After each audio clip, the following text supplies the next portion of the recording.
like what you see, huh? This IUIC, huh? You like what you see, huh? This IUIC, huh? We go out and teach, so just know the prophets are finna be. And obviously, this who your pastor is trying to be.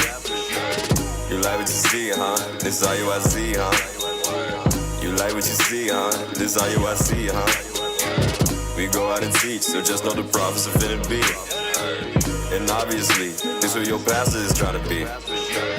Who else you know that be punching the clock? They everywhere, they pull up to your block and they don't need a Glock, just a mic and the ox. That's us, we can't be stopped. Yeah, we everywhere every day, and you know we ain't came to play. And no, we ain't afraid to say what your pastor afraid to say. Just know you gon' learn today. We me on no harm, cause we come on. Repent before it's too late. Go on, lead the church before matter get worse. Your pastor is CD your fate.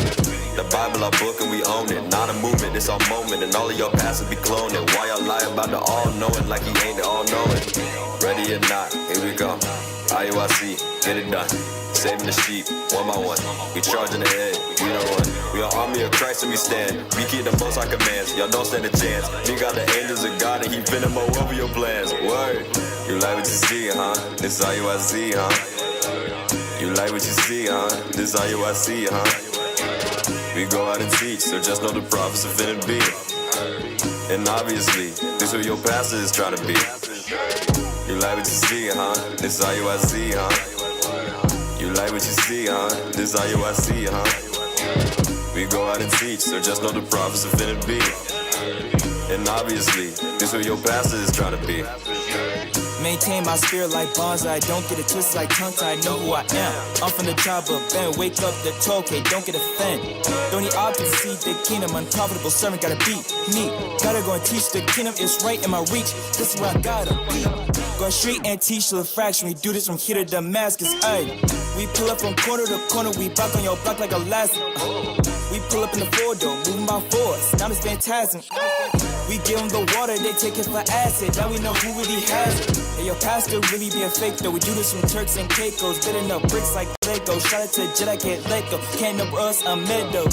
Visit our people in the ghetto. Can't with those that I yo. They know who my fellows. Trying to get the kingdom and settle. Vision get a call, so Lego. You like what you see, huh? This IUIC, huh? You like what you see, huh? This IUIC, huh? We go out and teach, so just know the prophets are finna be. And obviously, this is your pastors trying to be. You like what you see, huh? This IUIC, huh? You like what you see, huh? This IUIC, huh? We go out and teach, so just know the prophets are finna be. And obviously, this is your pastors trying to be.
I'm fulfilling it like a bottle, see.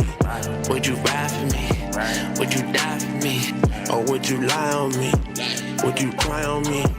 Would you lean together, slip and slide on me? Would you provide for me? Lay down your life for me?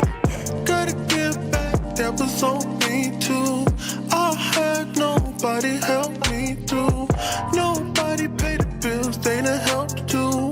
I was left by myself, I was tricked too. No structure in my life, we gon' both relate. I had nobody tell me nothing, till I came in the truth, now it's something. But your brothers never gotta ask something. Would you ride for me? Would you die for me? Would you ride for me? Would you die for me? Would a real friend lay his life for me? That don't mean nothing if you ain't got no charity. Would you die for me? Yeah. Would you die for me? Yeah. Would you provide for me? Yeah. Lay down your life for me? Would you die for me? Yeah. Would you die for me? Would you ride for me? Lay down your life for me? Got back, sitting on the highway. I'm here up and I'm about to do it your way. I don't act like I'm always in a proud way. Yeah, we prepping like we get ready for Friday. Next Friday, I'm still going in like a curfew. I know you get mad, take it personal. Got me sick, but I fly, call that bird flu. You don't call nobody, would you ride for me? Would you die for me? Would you ride for me? Would you die for me? Would you ride for me? Yeah. Would you ride for me? Yeah. Would you die for me? Yeah. Lay down your life for me. Tell me that you gon' ride for me. Would you ride just for love? I ain't used to keep no commandments. Now I'm fighting off the lust. I know my brother got me, always there when it's tough. Most High gon' hold me down. I ain't even gon' same thing he did last time, but I was trying to do me. I was trying to live a fast life, he was trying to change me. Had me spiritually in a chokehold, had to crawl on my knees. I was turned up, I'm in go mode, trying to fight off that sin. Israel rising like an escalator, still adding more like a calculator. Opened my eyes, I was fascinated. Gave me the truth, I was educated. Most High said we a holy nation. Zephaniah 2, that's cooperation. And have a pot to piss in, but if we sit together, we can rock this nation. Start to build some spaces, you know, homes and places. Start formulating ideas, dead, damn. No but rock, but yeah, we can. Hinds County deputies seized approximately 7 pounds of marijuana, guns, Tonight, Jackson police are working to solve a double murder. Detectives found 2 bodies on Redmond Avenue. An armed robbery occurred late Saturday night at this gas station on West. Residents in the area say they heard gunshots around 10 or 11 Saturday night, but didn't think much of it. Shots were fired and at least one person injured. In Jackson, Police say there were shots fired into a house in the 3000 block of The area say they heard gunshots around 10. What they fight for? Tell me what they fight for. All money and drugs, that's what it was, that's what you dying for. Cook it up in the kitchen like sinners, that's what you striving for. You trap, you trap, you trap, you trap, you trap, you trap, you trap. Your fix, get your licks, cause this White House was built with bricks. To sell your soul, you get that gold, you get that dope, you get them kicks, they tell you whatever. To keep you in sin forever. The oil, the money, the drugs got you trapped. You trap, you trap, you trap. Ayy. You want that American dream, don't you? You wanna ride clean, sipping that purple lean, don't you? You want that Jesus peace that they ain't never seen, don't you? Run them numbers up, why them hoes scream, don't you? But it come with a price. Rick James, yeah, they colder than ice. They make you sign on the dotted line. They giving you life. Monopoly, now you rolling the dice. You wanna shine, right? You wanna shine bright? Where your soul, I need it. All your goals, you reaching. Been on the block, hit the corners, but it ain't for the rock. This for the Lord, this for my people that's getting destroyed. This for the men that's living like boys. This for the women that's living like whores. I got a bone to pick. Running the zone to pick the road. Wet shots, no bricks. America, KKK, damn. Living out the pig, going ham. Kicking coke, cut it if you can. No hope, rolling with the plan. White man dream, that's a scam. And all we do is follow master. All we do is follow pastors. Led to the slaughter. We need the Father, damn. What they fight for? Tell me what they fight for. All money and drugs, that's what it was, that's what you dying for. Cook it up in the kitchen like sinners, that's what you striving for. You trap, you trap, you trap, you trap, you trap, you trap, you trap. Get your fix, get your licks, cause this White House was built with bricks. To sell your soul, you get that gold, you get that dope, you get them kicks, they tell you whatever. To keep you in sin forever. The oil, the money, the drugs got you trapped. You trap, you trap, you trap. Money, car, clothes, hold drugs. What you living for? The cops ran them down. Trigger happy, what they shoot up for. Marching, they want justice, you want peace, but it never come. Judgment from the Lord, I pray you repent before your time come. The trap out, that's your hangout. Till you crap out, till you lose your life. Because he was bugging, loco, shot a Draco, took a life. Like damn, bam, kicking the door with a no knock one. You was sleep in the bed, baby girl on the couch with an infrared beam, don't move, get down. Like damn, man, tell me was it worth it? Praying to the Father, why? When shots rang out about 100 rounds, when they shot up the couch and the blood ran down. Damn, now that's your daughter, now she dead laying on the couch. You jumped up, cocked your block back, grabbed your dose and tried to run. Damn, so now you trapped, ran to the back of the house, no way out, laid on the floor, shot through the door, then tried to reload. Prison, he ain't going back. Reload, then cock and hammer back. Put the gun to his head, fell down to his knee, and blew his own damn brains out. Gone. They fight back.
battle axe.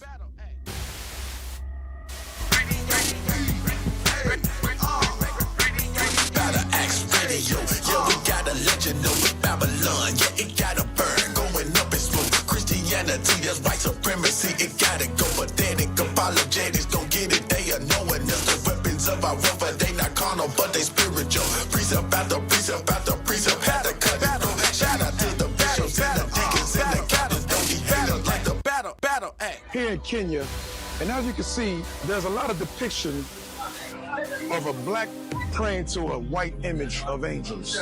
Now, many of the buses here, they have white images of Caesar Borgia impersonating himself as Christ. And not only that, they also have angels with long, blonde hair, as if that's the true depiction of the angels in heaven. Let's see how the true depiction look like in the Bible. Ezekiel chapter 1, verse 13.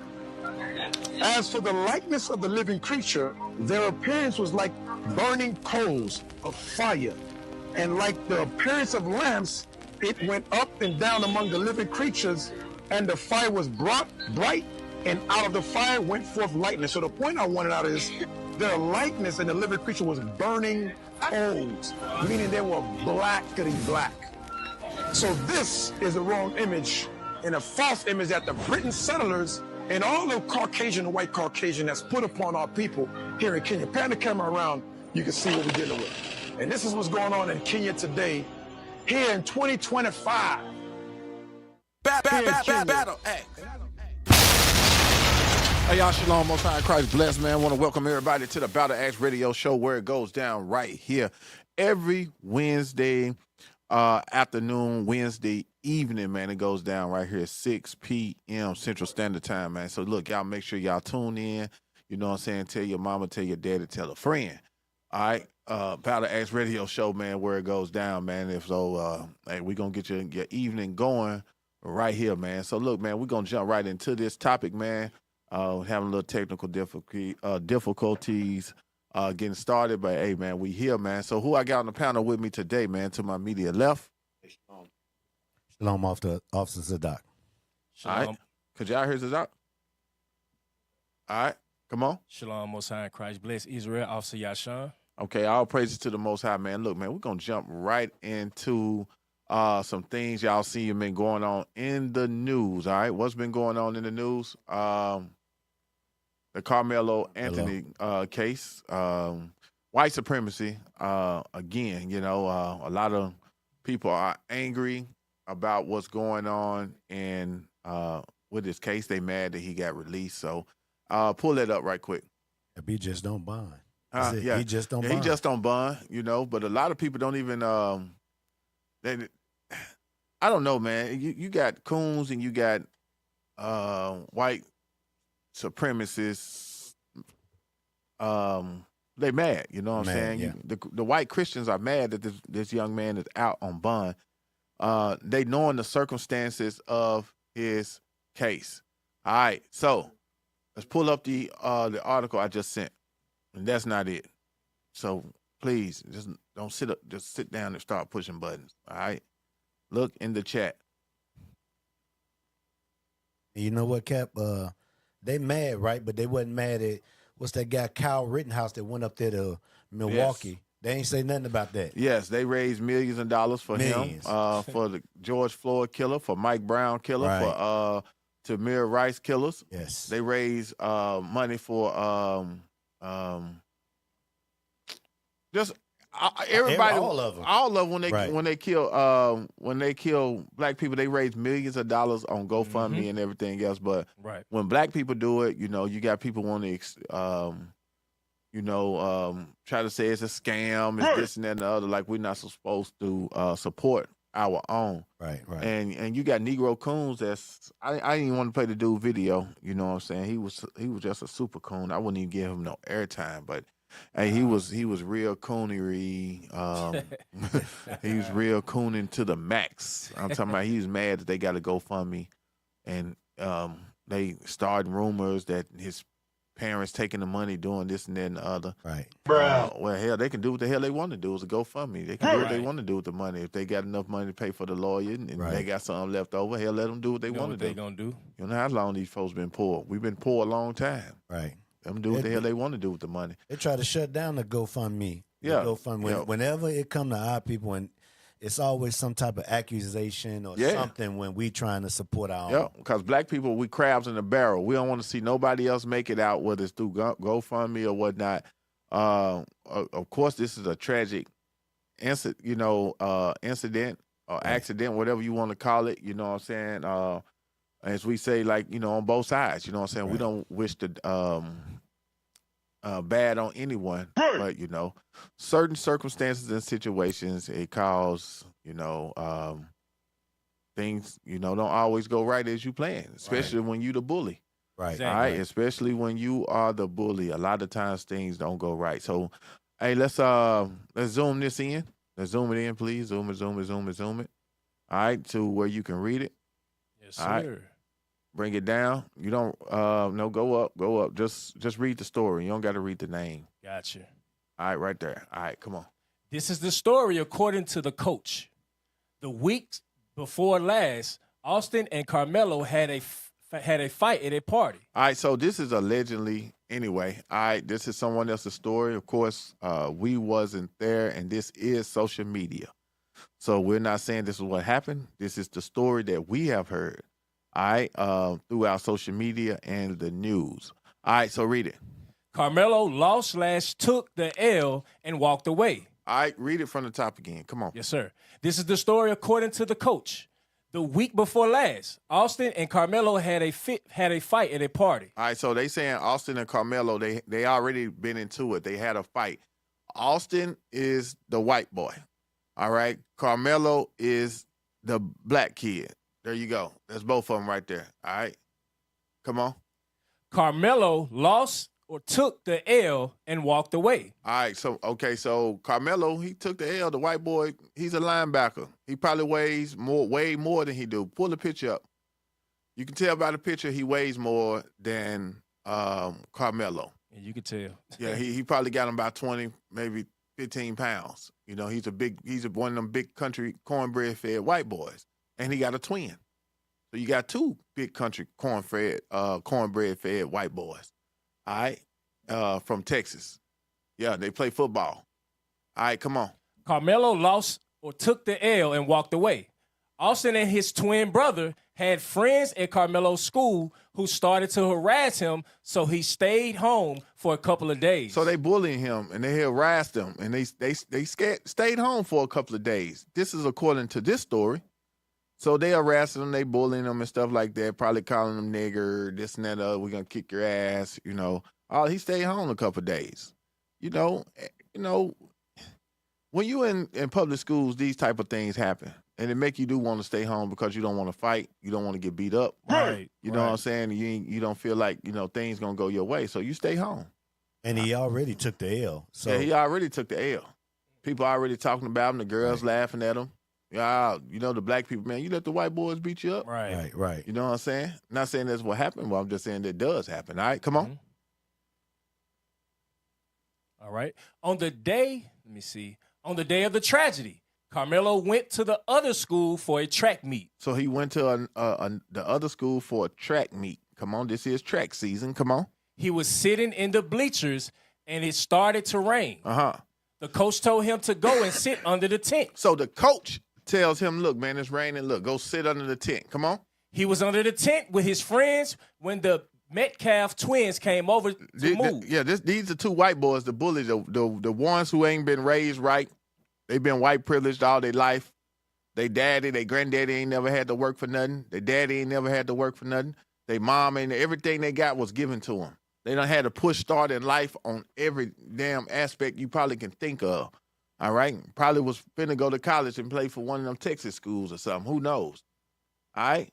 But these damn twin boys, they did what?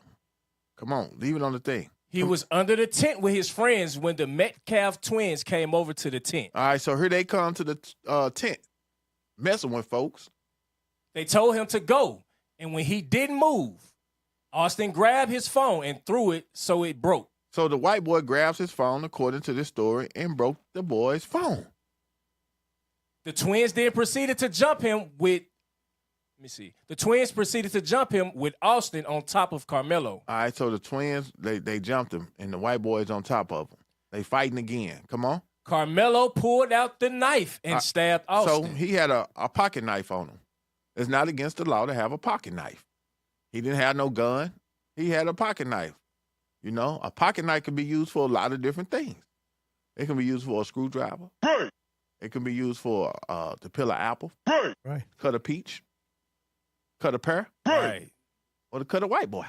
Right. Or it could cut a nigga. And they have, you know, you see a lot of people with their pocket knives, little folding out pocket knives with the utility tools. Yeah. That's it.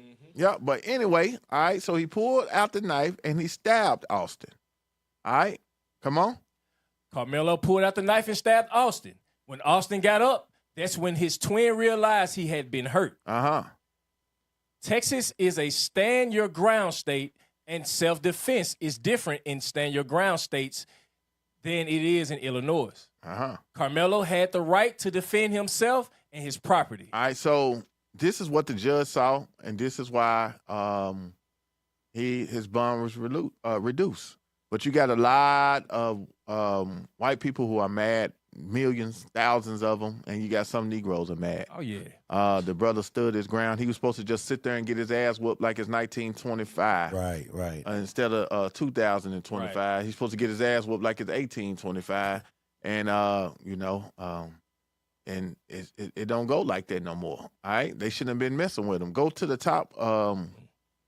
Now go in the chat and go to the top of where I started and play some of this stuff. All right, so this stuff is crazy. All right, this is what white people love to do. Give me Lamentations chapter 4. I believe it's 17. It don't matter what they do, they will hold themselves not guilty and say it's not their fault. I think that's Lamentations 4. Yeah. Lamentations chapter 4. Yeah, read it. One of y'all. The book of Lamentations chapter 4 and verse 17. As for us, our eyes as yet failed for our vain help. All right, come on. In our watching, we have watched for a nation that could not save us. All right, so that. What scripture I just say? Lamentations 4 and 17. I know what scripture did I quote? Yeah, hold themselves. Is that the right scripture? Did he read that? No. Zechariah. Zechariah. That's Zechariah. Okay, my bad. Something in 11. It's been a minute. 11 and 5. Huh? 11 and 5. Yeah. I read that right quick. Yes, sir. The book of Zechariah, chapter 11 and verse 5. Whose possessors slay them. All right, so y'all got to remember the white people, these damn colonizers, which we're going to get into today, we are in their possession, and they do what? Whose possessors slay them and hold themselves not guilty. All right, and they hold themselves what? Not guilty. So it don't matter what they do, they're going to hold themselves not guilty. This is crazy, all right? This is crazy. They hold themselves not guilty. So it don't matter what they do. They always going to stand behind each other and stand beside one another, right? You see it time after time, too. Yeah, it don't matter who. If they can be dead to the wrong. They was behind the damn Ahmaud Arbery, those killers, and they just sit up there and beat him in the middle of the street and shot him. Right, exactly. And you got white people that was mad that they was still in jail. Wow. They weren't murderers. They want them to be acquitted. On camera. On camera. On camera. Yeah, got them on camera.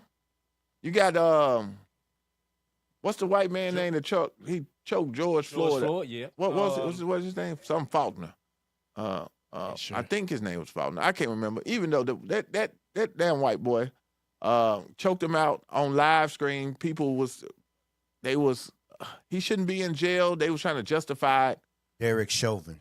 Derek Chauvin? Derek Chauvin. Yeah, that was his name. I don't know where I got Faulkner from. But anyway, yeah, they always hold themselves not guilty. Right.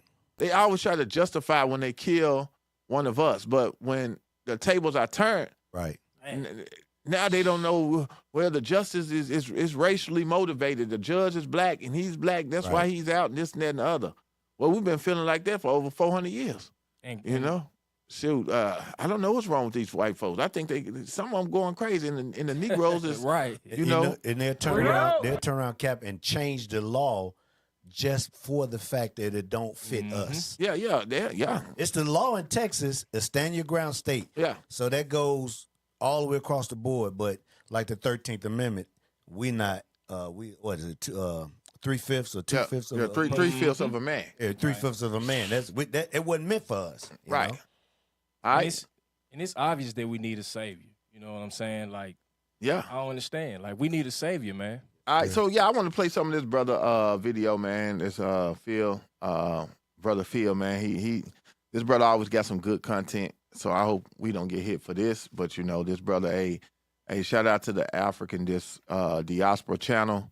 Hey, this brother always got some good stuff right here, man. So hey, let's just play some of his stuff right here on what he thinks. You know, when he say them folks are mad that Carmelo Anthony is free, them folks he talking about is the white folk.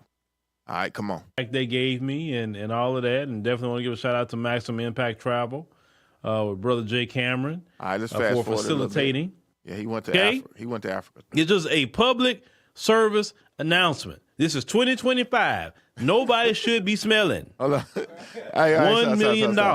Hey, I know. So y'all can watch this on your own. He talking about I feel him, man. When you on the plane to Africa, it's always somebody musty. And when you get off the plane, you go to use the bathroom in Africa, it's always somebody smelling like some damn White Castle burgers with extra onions. For real, with no cheekies. Yeah. Just the burger, onion, and bread. Always. Somebody smell like Crystal Combo. Crystal's Combo, them little bitty small chopped up onions. Yeah. It's somebody always do. That's what he was talking about. It was funny. Yeah, but let me see. I got it. So let's fast If we're going to go by that logic, y'all stick together. All right, so let's listen. Tucker, all right. She actually was a point. Let me go to the first screen here before I play something here. Let me get show here. I'm skip around so we don't get hit for it. This the lady right here. So, all right, so this the judge. If you can see on the screen right there, okay. So this is the judge in the case. Judge Angela Tucker. And they're going to take her out the case. She's the one that approved Carmelo Anthony's bond from $1 million, and she took it all the way down to $250,000. Okay? Now, this particular judge, Judge Angela Tucker, she actually was appointed by former Texas Governor Rick Perry. And we know Rick Perry was a conservative. Judge Tucker here, she is also a conservative, if y'all don't know. She's not a Democrat.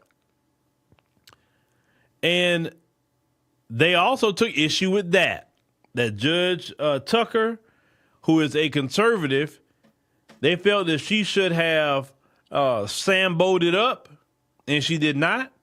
She actually looked at some of the facts of the case, and she reduced his bond. A lot of folks were upset with her, and they were saying that, see, this is why we can't be letting them into the Republican Party, all of that. Oh, they just stick together. Well, if we're going to go by that logic, y'all stick together. That's right. That judge in the Kyle Rittenhouse case, we saw the whole case. He literally played a defense attorney for Kyle Rittenhouse. Right. Kyle Rittenhouse had his attorney and he had the judge. That judge was looking out for Kyle Rittenhouse.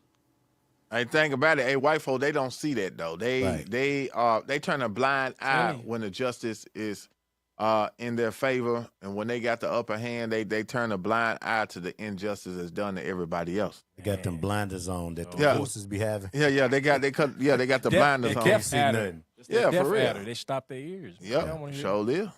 Come on. Not following the law. But just even the perception of a black woman being fair to a black person, they working together. Well, yes, she was appointed by a Republican governor. She is a conservative. She don't rock with the Democrat Party, but y'all had a problem with that. Yep. Okay, cool. Now, because the bond was reduced, guess what ended up happening? A lower amount to pay. Carrier shelter you. Give us 1 second. All right. Of what, 1669? They believe that they can take our life at any given time and nothing should happen to them. Yep. But even if we defend ourselves from their advances, their attacks, we don't supposed to do nothing but just lay down and let them do whatever they want to do. That's what they want. Even take our lives. So anytime that black folks have defended themselves, even during the time of slavery, after slavery, they have always went to cause racial riots, attacks, and terrorism because black people defended themselves against attacks. If you go back to look at Rosewood, when they tried to Rosewood and attack one of the brothers with a white woman lied on because he didn't fool with her at all. Yep. I just fast forward. Knife, because you know how many people walk around with got a pocket knife on them? That doesn't look at you as armed, right? Now, the only one who's a victim is Carmelo. He's the victim. He was being attacked. He ain't gonna start it. Yeah, the story we reading, if that's correct, he's the one who's been attacked. Right. All right. But they don't see that though. Come on.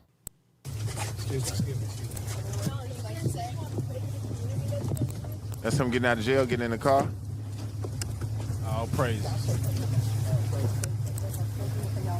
White America is angry. Fear that if black people can get away with defending ourselves against the white supremacists, right, so and they just take it. So this is what we're going into today when I get into the topic. All right. What he's finna say,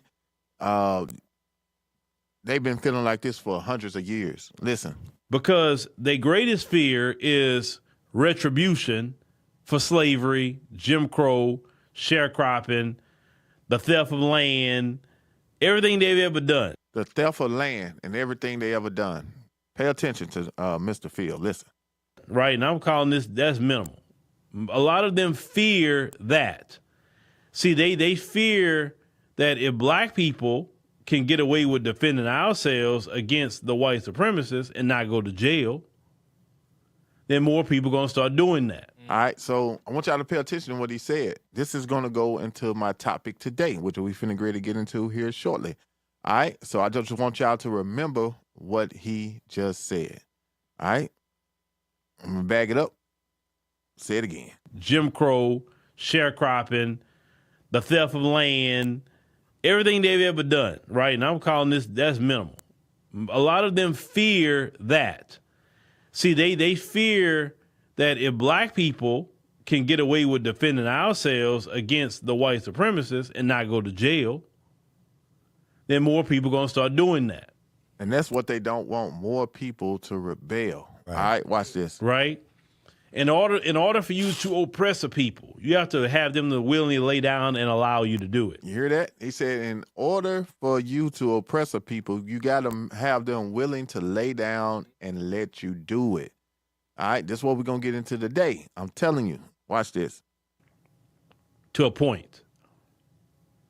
And so they don't like the simple fact that Carmelo Anthony stood his ground.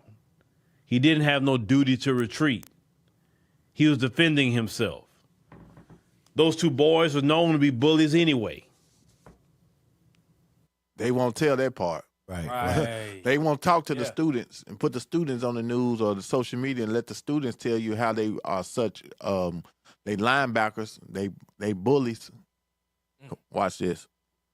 Both of those twin brothers. But the one got what he was looking for. And black folks shouldn't feel bad about nothing. Don't bring up no white Jesus to me about any of this. Brother Slide.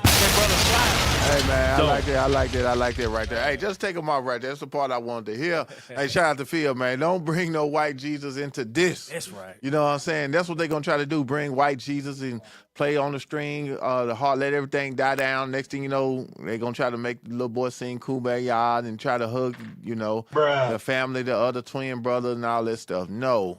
Don't bring no white Jesus into this. Hell no. That's why I say I like Mr. Phil, man. I like that brother, man. Put that up where it's GoFundMe. They saying it's I'm not sure if it's true, but it's GoFundMe got deleted. All right, just put that up. I'm not sure. All right. Yeah, just put it on the screen right quick. All right. So this some dude named Chris Carr put there, said GoFundMe deleted all Carmelo Anthony's fundraiser. That's allegedly, we don't know, but I wouldn't put it past them. Right. Sound about right. Yeah, I'm not sure. That's what they do. All right. I play. What's under that right there? It's an Instagram. Oh, okay, that's the video. All right, so y'all see what's going on with that case, man. We praying for that brother and his family, man. You know these them Texans, they want to kill him. They want to do him like they done James Byrd. They want to tie him to the back of a pickup truck, bring it out, Cap. and they want to drag him. They want to hang him. You know what I'm saying? That's what they want to do. But so we pray that the Lord send angels of protection around him and his family. It is what it is, man. They shouldn't have been messing with that dude. And they probably was some good so-called Christian white boys too. But they go around bullying black people, like this 1906. Like it's 1965. They still got that spirit in them, man. Right. They got that hatred in them. Give me Ezekiel 35:5. Yes, sir. I used to think when I was a kid, I like maybe racism is going to go away. When I was, growing up in a Christian church, I had a Christian mindset. I said one day racism is just going to go away because all the old races are going to die off, and people are going to. The world is going to get better because all the old races that hated us back, in the Martin Luther King days, in the 80s and stuff, they was older. So, and in the 90s and stuff, they started, I thought they was going to die off, but I realized they don't die. They like us, they multiply. They teach their children how to have hatred towards black people. And hate don't die. Yeah, the hate it don't die. They will always teach their children the difference in them and in us. To this day. They will teach their kids that they are supposed to be superior to you, to your children. We superior to them. Yeah. They're gonna always teach their children that they're supposed to be superior to everybody. Right. It's called white supremacy. This is America. All right. But read that. Yes, sir. The book of Ezekiel, chapter 35, verse 5. Because thou hast had a perpetual hatred and hast shed the blood of the children of Israel by the force of the sword. In the time of their calamity. In the time of their what? In the time of their calamity. In the time of our trouble, they will always have a perpetual hatred. From Carmelo, what's his name? Carmelo Anthony. Up until this. Play the next video. These are the people that will always have a perpetual hatred. All right? So, yeah, let's play this right quick. All right? This happened in Crown Heights. Can I get the sound? I was in panic and then I tried to get up. But lucky thing someone was there. Felt like a vengeful vibe. Start it over. All right, take your time, IT. Take your time. Remember to unmute it and then push play. Is that the little Shirley Temple people? Yes, that's Curly hair Shirley Temple.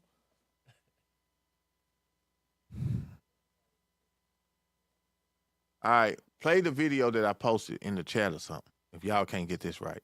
How can you do that to a man in a wheelchair? All right, stop it. I was in panic and come on, y'all. Please get this right. That's why I said, what did I say do? Y'all just ignore what I say do. I said, go to the chat and play the one in the chat.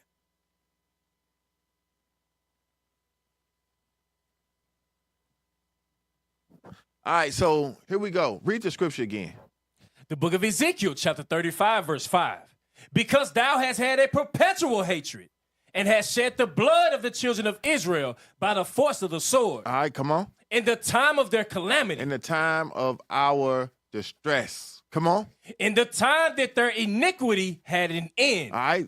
When we start to do better, they figure a way to kill us. They figure out a way to destroy us again. Right. Keep reading. Verse 6. Therefore, as I live, saith the Lord God, I will prepare thee unto blood. All right, so he's going to prepare these people unto blood. Payback, the big payback is coming. All right, come on. And blood shall pursue thee. Since thou hast not hated blood, even blood shall pursue thee. Thus will I make Mount Seir. All right, Mount Seir is the damn where the Edomites come from. Where white people where they dwell, where they come from. All right, come on. Thus will I make Mount Seir most desolate. All right, they're going to be most desolate. Anywhere these people come and they're ruling, that place is going to be most desolate, like America, like like Great Britain, all right, like France, like Russia. All right, these places are going to be the most desolate, like Tel Aviv. Come on. And cut off from it him that passeth out and him that returneth. Come on. And I will fill his mountains with his slain men. In thy hills and in thy valleys and in all thy rivers shall they fall that are slain with the sword. Come on. I will make thee perpetual desolations, and thy cities shall not return, and ye shall know that I am the Lord.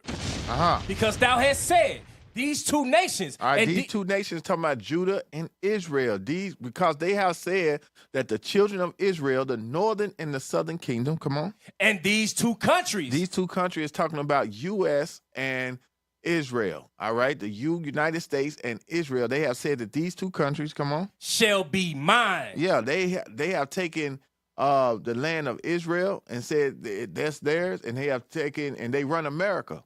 They say these two places, these are mine. We're going to rule the world out of these two locations. And they are doing it, and they're doing a damn fine job.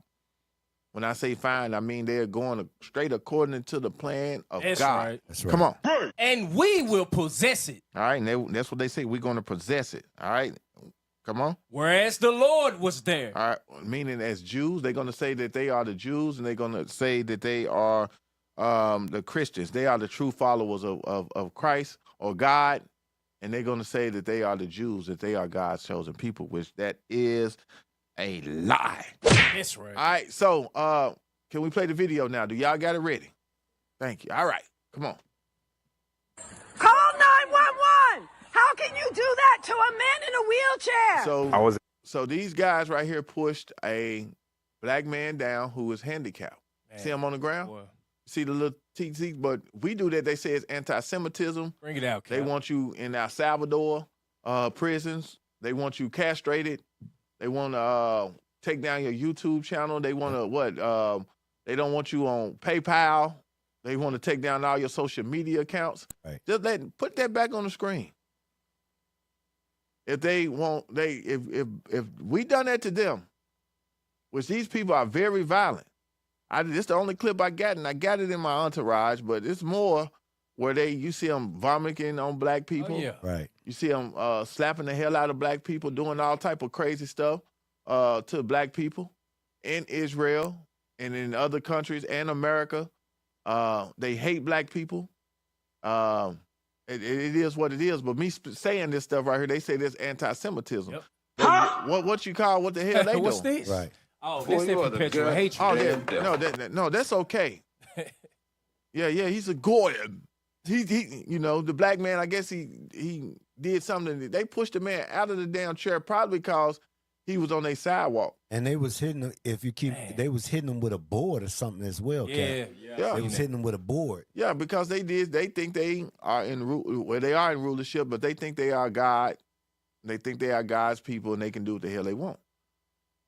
This is why they do it, and they get away with it. See, look, Cap, they ain't noted that whoever that is, that woman was recording. They don't want nobody to see that. So as soon as she started recording, they noticed, they trying to get away. Yeah, they'll label her anti-Semitic. Right. They'll put her name on the damn on the ADL list because Right. she recorded it. She recording it. Yeah. And these jokers always crying like somebody doing something to them, but when there's proof of them doing something to someone, it just gets swept under the rug. Right. All right. I wonder did they go to jail? I wonder did the FBI investigate them? Hell no. If that would have been us, and we done them, the FBI be investigating you. They want to know what church you go to. They want to know how much money in your bank account. They want to know all your social media accounts. They want to know every damn thing. Right. Let somebody do something to these damn Peckerwoods. All right, play it again. Oh, continue to play. You do that to a man in a wheelchair. I was in panic and then I tried to get up. But lucky thing someone was there. Felt like a vengeful vibe to me because for the extent of the situation, there was no need for it. When he hit me with a big piece of bench, I had to block it twice. So that's why my hand was in pain. Now, some black folks went over there and kicked them white boys' ass, and his family went over there. They'll say they anti-Semitic and they done it because they were Jewish. But the Jewish people, they commit crimes on other people all the damn time. Look what they doing to Hamas. They always doing this, then they cry wolf. That's what they like to do. They like to throw rocks and hide their hands. That's why the Lord got to punish these people. It's like that image you had where they mess with the beehive. The bees come out to get them, then they point the finger at the bees. That's exactly them. I need to find that image right quick. Yeah, that image right quick, man, because that's exactly what they do. They hit the beehive, then when the beehive come out and sting their ass, they in front of the cameras like the news networks that they own, the BBC, the CNN, and the Fox networks, which they own. There it is right there. Look at what the bees doing. Yeah. They messing with Hamas, they messing with everybody, then the bees come out, the queen bee come out and sting his ass. Now he's yelling, the beehive was messing with me. Nah, you was hitting the damn beehive. Right. You big dummy. And the news camera out there, they tell the world, that's what they do. They jump in front of the camera and play victim. That's the part they show right there, Cap. Yeah, that's the last part. one. Yeah, the last one, the bottom one. Right. They don't show the part when they was hitting the beehive and then his ass getting stung. They just show him crying and pointing to where the problem come from. Man, it's deep. That's crazy, man. That picture say 1,000,000 words, and that's how they are. And this is why the Lord God to pay these people back. They do this in every instance, in every case they get. They walk around like, the world owes them something. They the kings on this earth, and you can't say nothing about them, to them. Right. None of that. They'll label you a hate group. What I have next? Was that it? So that's why my hand was in pain. Call 911. All right, How can you do that to a man in a wheelchair? All right, so that's it right quick. All right, so we want to go to something else right quick. All right, go to Donald Trump. We're going to get into the lesson here. Now, matter of fact, we'll do that later. Let's go ahead and jump into the lesson. Let's put the thumbnail up. All right. Battle Axe. All right, so this the topic of the day, man. So we're going to go over this. I know a lot of people in America have no idea what this is, but we're going to bring it out today. As y'all know, a couple of weeks ago, we went to Kenya.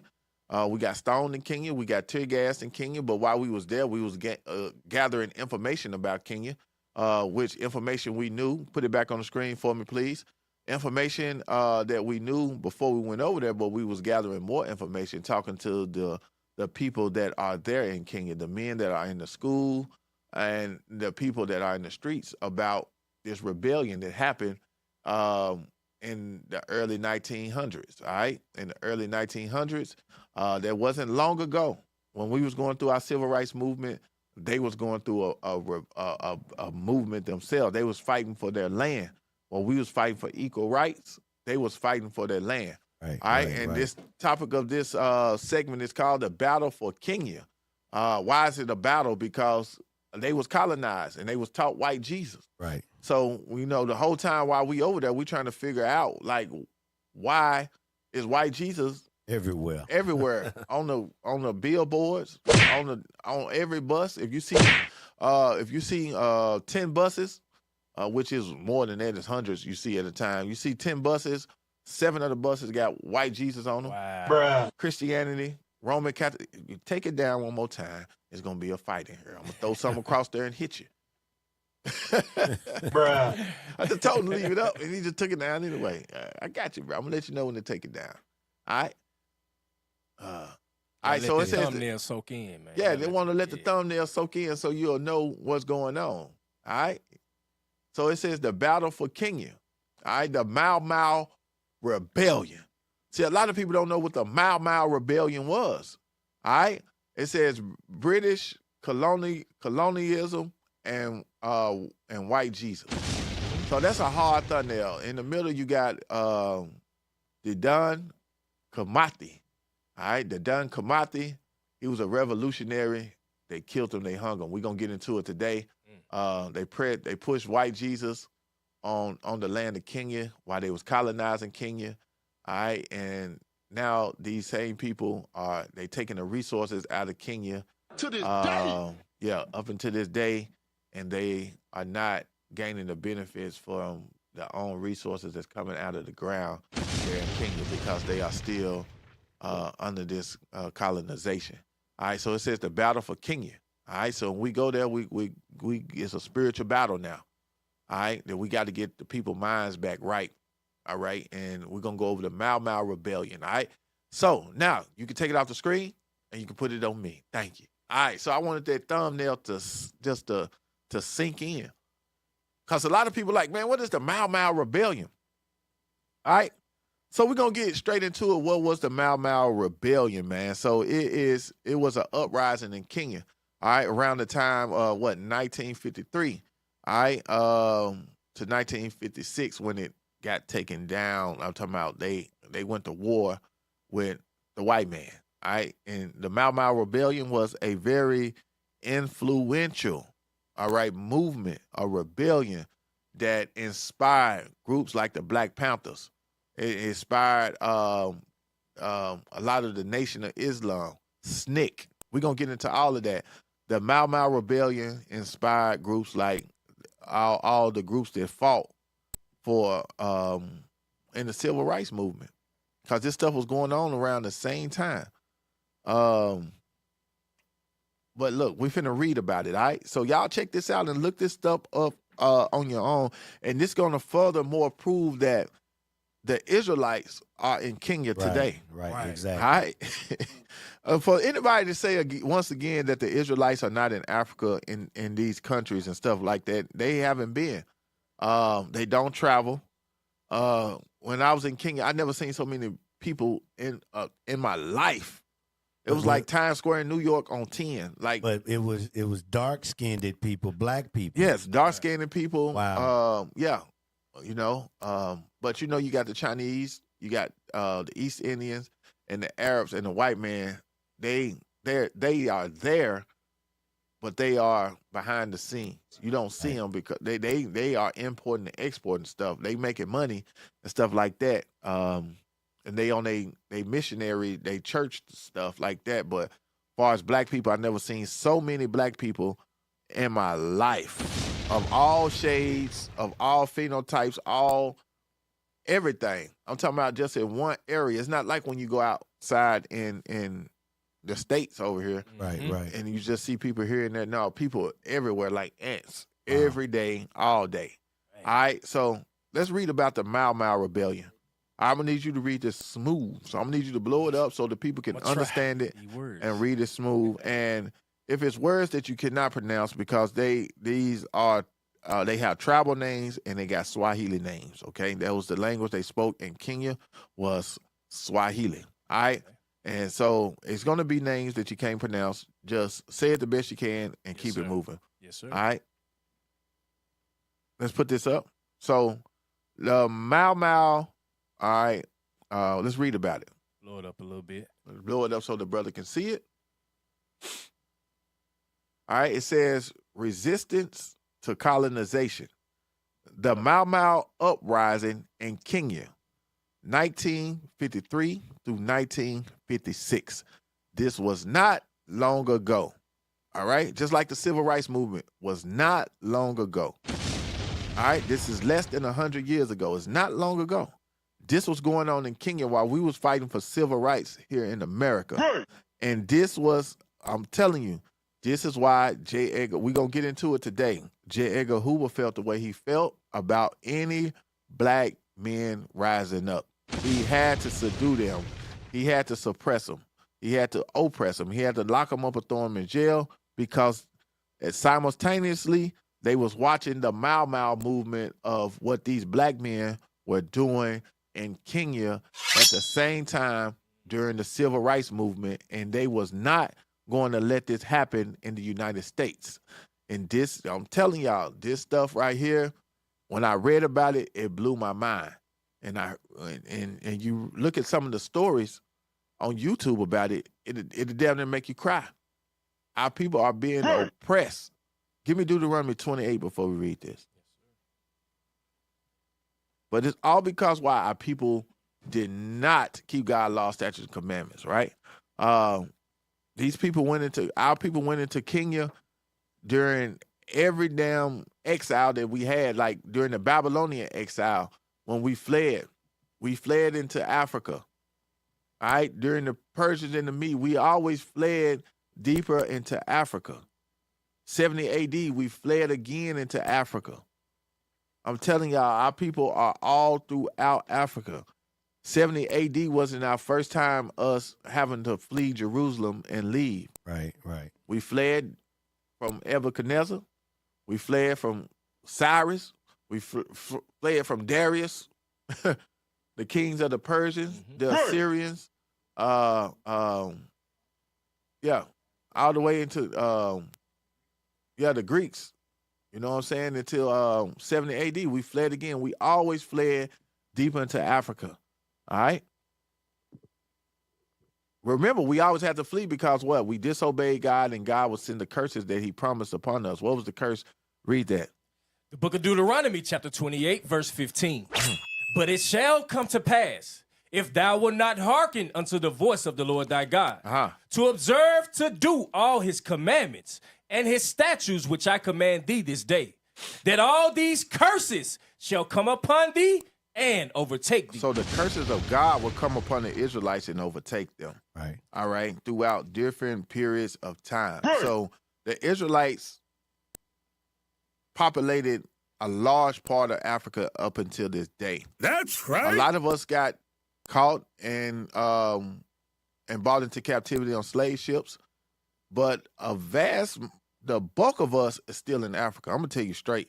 You know what I'm saying? Bishop even bought it out the other day. Yeah. When you see how many people over there, I was wondering, like, when I saw so many people, I wondered, like, damn, why our streets like this ain't full with men?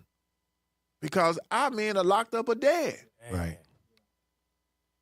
When you see all those men walking around, you be like, damn, it's a lot of damn black men out here. You know, just men everywhere. Men and women and children. It's like, damn, why we not populated like this? Because they had to subdue us. They had to come up with tactics to either lock us up, or put us in prison, or put us in hospitals, have us sick. If it wasn't for the prison system, and if it wasn't for drugs and stuff like that, we'd be populated like those African countries. That's right. But no, they said, come, let us deal wisely with them. Lest they what it said? Unless they become mightier than we. Right. This is America. They understand it. The white man understand that. All right, so read that again. Deuteronomy chapter 28, verse 15.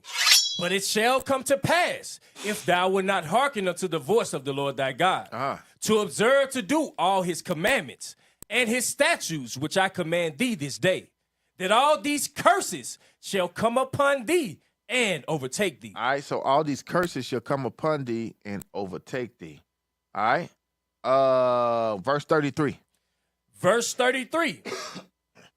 The fruit of thy land and all thy labors shall a nation which thou knowest not eat up. All right, so when we went and possessed these lands and stuff like that, and when the Lord gave us our land and we ran and we fled from different persecutions and we gained the land, another nation would come and do what?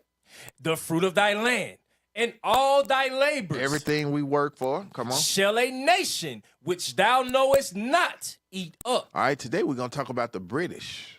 All right? That's who ate up the land of Kenya. The British. Come on. And thou shalt be only oppressed and crushed always. All right, this is how you know our people fit these curses. All right, they fit the curses. We went over last week. We showed y'all that they was taken. All right, in the city, what they call a county, in Kenya called Mombasa. All right, Fort Jesus. All right, why was it called Fort Jesus? Because the fort was built like it was built like Jesus with his arms stretched out on the cross. The whole fort. I went there myself. I seen it with my own eyes where the ships were docking and they was taking the Kikuyu tribes and other tribes in Kenya from that port and across the Indian Ocean up into Saudi Arabia. That's us right there at the port. All right, dude, we got some more pictures?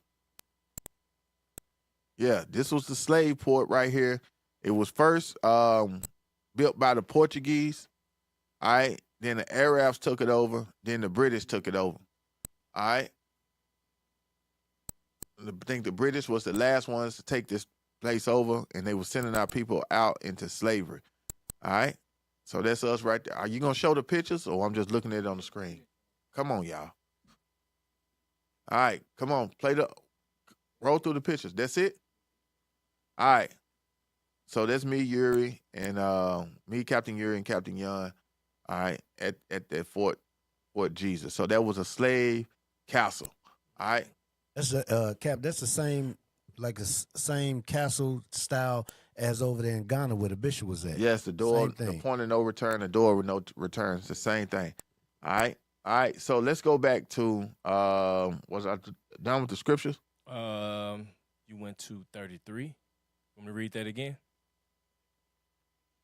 Yeah, read it again. Yes, sir. I'm gonna finish it out.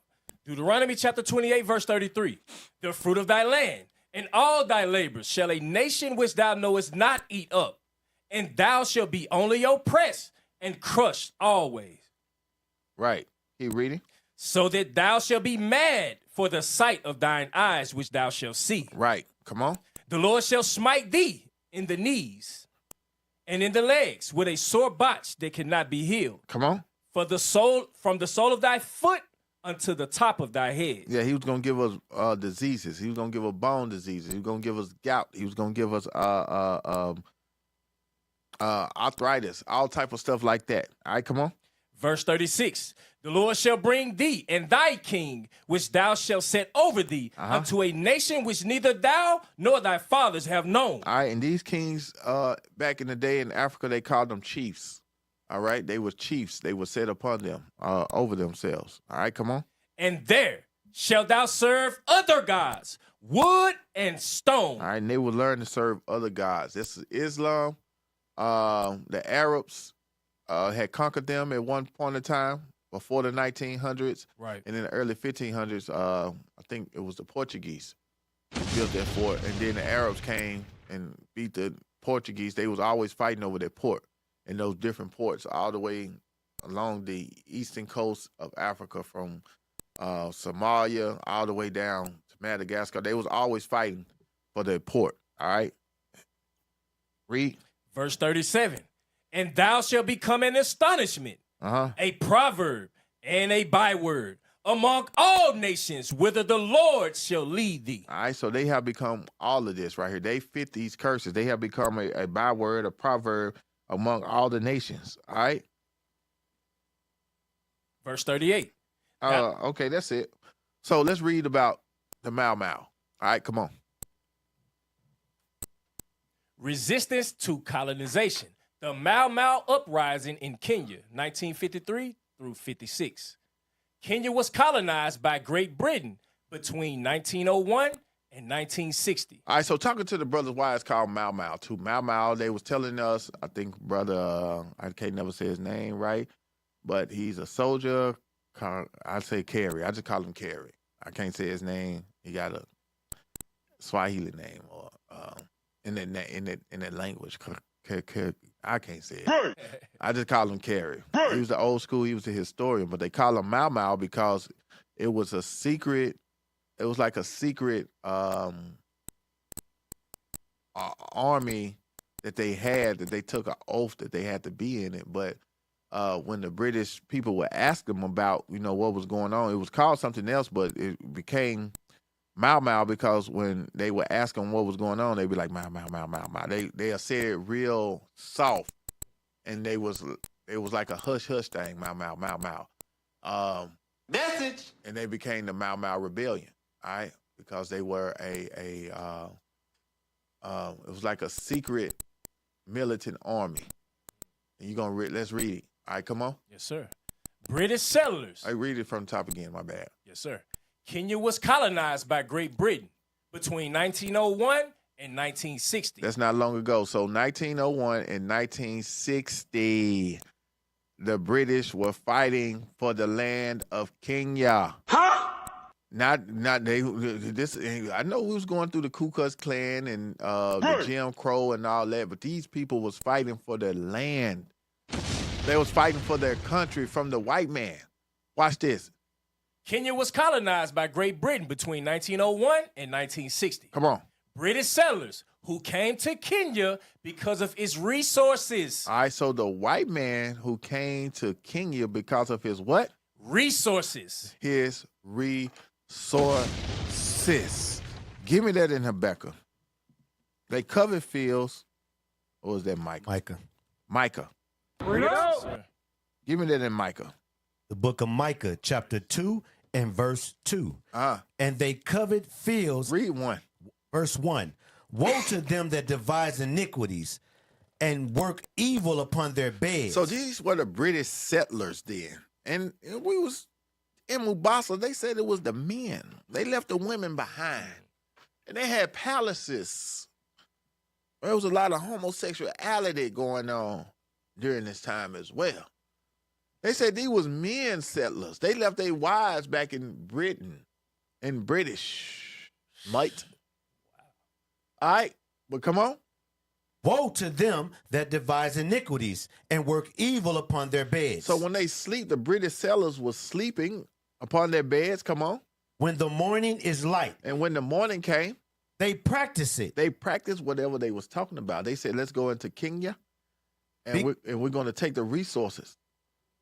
The weather's good down there. Right. We can get a lot of food. The ground is fertile. They ain't vote for it? No, they ain't vote for it. They took it. Come on. When the morning is light. And when the daylight come. They practice it. They make it happen. They say, look, we're going to do it. We're going to get in our ships and we're going over there. Come on. Because it is in the power of their hands. Because they got the power. They had the technology to do whatever the hell they wanted to back in 1901. Before that, it was the Arabs had that land. There's a lot of Muslims over there. All right, come on. And the Muslims was trading us off. The Arabs were trading us off, shipping us off too for free labor. The same thing, but the British came and conquered them.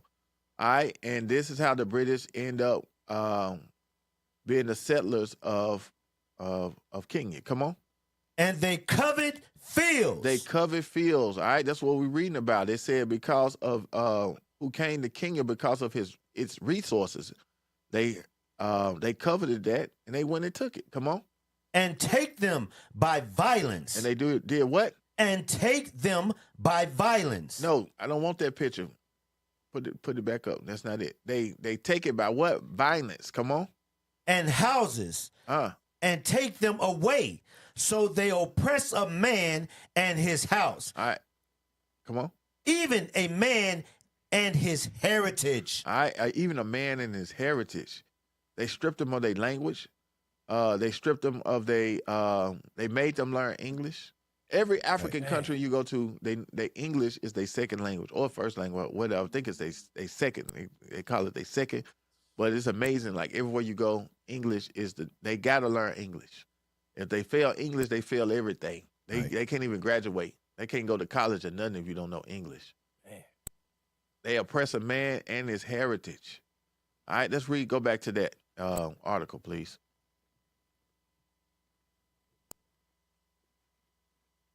Kenya was colonized by Great Britain between 1901 and 1960. British settlers who came to Kenya because of its resources and comfortable climate. And a comfortable climate. It is very comfortable. The weather was beautiful out there. I mean, it's crazy beautiful, like mad beautiful. Man. All right, come on. Forced indigenous farmers and herders onto infertile land or made them work on European-owned farms and plantations. So when they came, they forced them. They forced the people that was already there, the farmers and the herders, onto infertile land, meaning they made them move into the jungle or to the swamp. All right, that's what they did. They forced them out of the good places and made them work for made them work for themselves on farms and plantations. Read. They created unprecedented ethnic conflict between various groups in their divide and conquer campaign. All right, so they were tribes there. You had the Concours, you had the I can't remember all the tribes. We'll read about them here in a minute. But they made conflict and they divided them and they conquered them. Come on. British rule in Kenya was characterized by unfair labor practices, structural racism, and forced resettlement based on the desires of the colonial settlers. All right, and it's still that way up until this day. Remember, 1960 was not long ago, and it's still being ruled by the white people, the British, all right?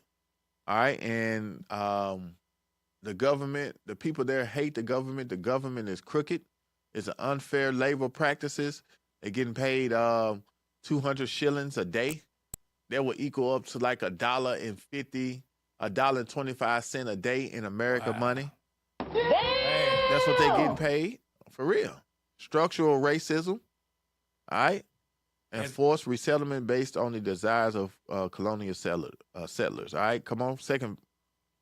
As a result of the growing discontent during the 1950s, there was a sustained rebellion against colonial rule. All right, so it said it was a rebellion, sustained rebellion against colonial rule. They didn't want the people there. Why? Because it was unfair labor practices. It was constructural racism, all right? And they was being forced out of their land. They was tricking them. They was using religion. They was tricking them, all right? They was using politics. They was tricking them, all right? Come on. The British claimed the rebels were part of a secret and savage society known as the Mau Mau. So the British, the white man, like this, when y'all read this, y'all gonna understand that the same way the British was feeling was the same way the Europeans, the white man, was feeling about us at the same time in America. They was communicating, they was talking to one another. They said the British claims the rebels were part of a secret and savage society known as the Mau Mau. Come on. Whose members had supposedly pledged to slaughter Europeans and drive them out of Africa. All right, so these people, they wanted the Europeans out of Africa. They wanted their land back. But, of course, the white man said, okay, they are dangerous. They're killing, they have made a pledge to kill all white people. So they done it to do what? To declare war on the Kenyan. All right? Come on. The British war against the Kikuyu. No, the Kikuyu. Kikuyu. That's the tribe. That's a Bantu tribe, the Kikuyu. All right? That's what most of the people in Kenya are. When I was over there, I asked them, I said, what tribe are you from? They say Kikuyu. All right? Kikuyu was a Bantu tribe, but they say they from, it's another word, start with the L, it's a Nilotic tribe. They know what tribe that they come from. They know that they are Bantu over there. All right? The majority of the people, when you ask them, they're going to say either one of the two. They Nilotic or they Bantu. All right? Bantu means other people of Israel. Come on. You're going to learn today. The British war against the Kikuyu was represented the largest group in the rebellion. All right. You said what now? The British war against the Kikuyu, who represented the largest group in the rebellion. So Kikuyu was a tribe, and they was the largest tribe in the rebellion. We're going to show y'all some pictures, and these people don't look like Ham. These people are the children of Israel. Right. Without a shadow of a doubt. So the ones we're going to show pictures here in a minute. All right, come on, the Kikuyu tribe, come on. Who was represented the largest group in the rebellion. Uh-huh. Was ruthless. They was what? ruthless. They was ruthless. They wasn't barring none. Come on. And justified by charges that the rebels were terrorists. All right, come on. They said that the rebels were terrorists. Come on. The British created detention camps. That's what they do. They try to say when you fight them back, you're a terrorist. Right. But they just want their land that y'all done tried to, don't trick them out of for all these damn years and promise them good food, good labor, better wages and stuff like that. Meanwhile, y'all was taking their resources and building y'all country up and leaving them poor. They figured it out. They wanted their stuff back. And what the British do? The British created detention camps. That is called a concentration camp. Before Hitler built concentration camps for the so-called Jewish people, the Khazars, the people who claiming themselves to be Jews, the British was building concentration camps for black people in Africa. But nobody's talking about that. Right. Nobody's talking about the Holocaust that these people are going through in the land of Africa, being colonized by white people. Come on. The British created detention camps for people suspected of being associated with the Mau Mau. So they thought you was part of the rebellion group, the Mau Mau army. They put you in detention camps. The brothers in Kenya was telling us that the detention camps that you could not be outside after dark, or they would shoot you. They shoot you dead in the street.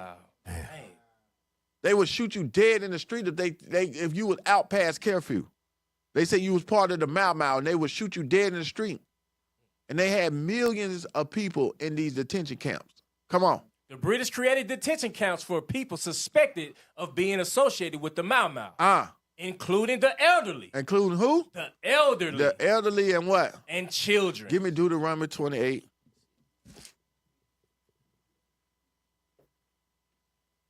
Yeah, verse 49 or verse 50. Book of Deuteronomy chapter 28 and verse 49. The Lord shall bring a nation against thee from far. The British?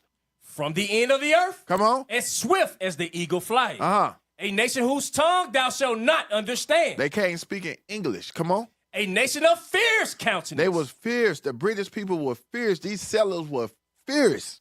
Come on. Which shall not regard the person of old, nor show favor to the young. This is how you know that these are our people. These curses happen to our people right there in the land of Kenya, on the continent of Africa. Now go back and read it again. Yes, sir. The British created detention camps for people suspected of being associated with the Mau Mau, including the elderly, the old people, and children, and used methods of extreme torture. Or what? And used methods of extreme torture. Extreme torture. To find information and to limit uprisings. Did y'all hear that? They would torture our people. You can imagine these people. When they say they tortured us, ain't no telling what they done. Man. Ain't no telling of the torture methods they had to get the people to talk, because they could not defeat the Mau Mau. They could not defeat them. Not in their own land, not in their own jungle. They couldn't defeat them. Cap, when you read Micah chapter 2, it says they devise iniquities and work evil upon their beds. Yeah, right. They think about they was already thinking about the extreme torture. Hey, how we gonna torture these people? How we gonna torture them? Yes. Ain't no telling how many torture chambers they had. Man. See, white people just want you to think about the Jewish Holocaust, right? And how they was tortured. What about the Mau Mau people? What about the people, the Kikuyas in Kenya, who was tortured, who may not even had nothing to do with the Mau Mau movement, but the rebellion, but they was thought to be suspected to be associated with them. They got tortured. Message. That's crazy as hell right there. Come on. All right. Over 1 million Kenyans were forcibly removed from their homes. Over how many? Over 1 million Y'all Kenyans. know how many people is 1 million? Y'all know how many people that is? 1 million. Not 1,000, not 100,000, not 500,000. not 750,000, over 1 million. That's a whole nation of people, man. That's a big ass tribe. It's that Micah right there. Come on. Over 1 million Kenyans were forcibly removed from their homes and put into the camps. And these over 1 million people was put into these concentration camps, y'all. Come on. Many of these people were innocent. Read that again. Many of these people were innocent. Many other people were innocent, though. Mm-hmm. Wow. Wow. Come on. Initially, the Kikuyu ethnic group, which was affected by the British land, grabs the most. Come on, hold on, bro. Read it right. Initially, the Kikuyu ethnic group, which was affected by the British land, grabs the most. By the British land grabs the most. All right? It goes together. Come on. Started their protest against colonization peacefully. All right, so it's just like we always want to start peacefully because we know we're the people of God. Right. We want to result to peace first. You know, we want to do this thing peaceably. But come on. However, by the mid-1950s, come on, they became more radical and decided they could not achieve independence through peaceful means. Because the white man, what? He don't understand number war and money. Right. That's it. He don't understand peace. He won't. It's war with him. And they started to figure it out. They was trying to do this peacefully, but they realized that the more they was being peaceful, they was losing their land. All right, in the name of white Jesus. All right, in the name of Hare Krishna. And all these different religions and politics, they said, look, man, we got to fight these people. Right. All right, come on. Members who joined the Mau Mau movement, whether or not they were actually from the Kikuyu tribe, were required to take an oath of allegiance. Come on. As resistance grew, so did repression, and the situation became violent on both sides. All right, so it was war. All right, so our people went to war with the white man. All right, so you got to remember that this is what J. Edgar Hoover and the rest of America was looking at on the news on the other side of the world during our civil rights movement. During the time, 1950s, this was during the time Emmett Till was being lynched, hung, and beaten. It's during the time a lot of atrocities was going on in America, but they was looking over at what the British was doing and to the people in Africa at this time. This was making world news at the time of them fighting the British Army. All right, watch this. Read. The Kikuyu resorted to guerrilla warfare. What is guerrilla warfare? Can you look that up? Our people gangsters, man, they said, look, they took it to the jungle. They said they resorted to guerrilla warfare. All right, can we look up guerrilla warfare right quick?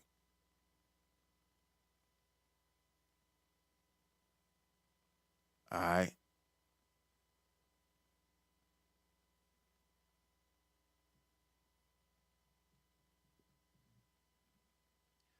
Guerrilla warfare is a form of unconventional warfare characterized by irregular military actions, often carried out by small, independent forces against a larger, more conventional enemy. It involves tactics like surprise attacks, harassment, sabotage, and disrupting enemy supply lines, aiming to weaken the enemy's position rather than engaging in direct, large-scale battles. All right, so they were smaller and they was smarter than the white man, and they was defeating the white man. All right, in guerrilla warfare.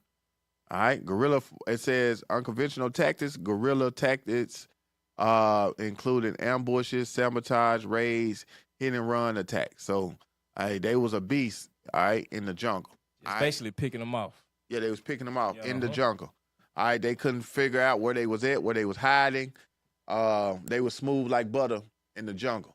All right, and but if you, I've been reading and studying on it this week. They had to get our own people to infiltrate in order to take them out. They had to. We'll play some of it if we have time. But yeah, they had to get them out. People that knew where they was at to come in and take them out. All right, go back to the article, please. All right, let's read it. Come on, we got to speed up the reading. Yes, sir. Members. Where I'm at. Go down a little bit. Go down, go back up. All right. We start from the top. Initially. No, that's too much. We got to move on. Members who joined the Mau Mau. Yeah. Members who joined the Mau Mau movement, whether or not they were actually from the Kikuyu tribe, were required to take an oath of allegiance, and resistance grew. As resistance grew, so did repression, and the situation became violent on both sides. The Kikuyu resorted to guerrilla warfare, and the British used propaganda to convince Western powers and other ethnic tribes. Y'all hear this? So they said the British, the white man used propaganda. Give me that scripture. It's in Esdras about their popular persuasion. They said so. See, we went into guerrilla warfare. They couldn't beat us, so they had to use propaganda. They had to lie. They had to lie to the Westerners. Who are the Westerners? That's the Americans. This is America. So they had to lie to America in order to justify what they was finna do and what they was doing to us. All right, so they had to lie. All right, to justify. Who was the president around that time? Was it Theodore Roosevelt?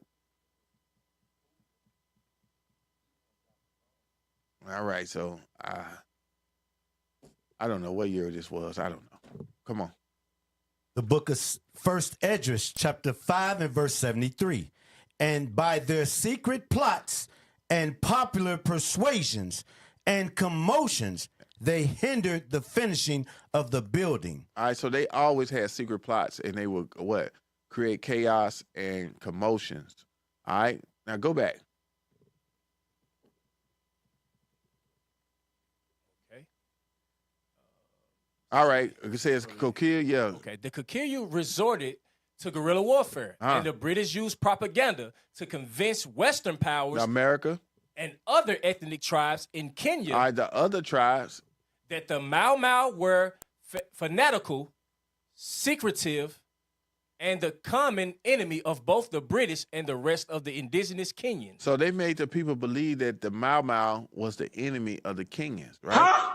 That's what they did. All right, come on. At the core of the Mau Mau movement was access to basic rights, higher wages, increased educational opportunities. All right, this is what the Mau Mau was fighting for. All right, come on. Return of alienated lands. They wanted their land back. Come on. And African self-determination. The movement was eventually defeated by the extreme measures taken by the British. All right, so they had to what? Had to kill them, drop bombs on them and stuff. All right, come on. Although the Mau Mau rebellion was eventually put down, Kenya's eventual independence in 1963 was undoubtedly a result of the political and economic pressures created by the Mau Mau. All right, come on, keep going down. That was it? All right, give me the next thing. So if y'all know, look at the picture. All right, read the bottom of the picture. Kenyans at gunpoint in one of the British detention camps. All right, so this is how they couldn't stand on their feet. They had to squat like this and hold their hands up. All right, and they're being held at gunpoint. All right, by British soldiers and probably some of the Kenyans too. All right, so they're being held at gunpoint. All right, those are our people. Those are not Hamites right there. All right, come on. All right, go to the next. What I had next. All right, go to something else right quick. All right, let's play a little bit of that. You got time stamp on it?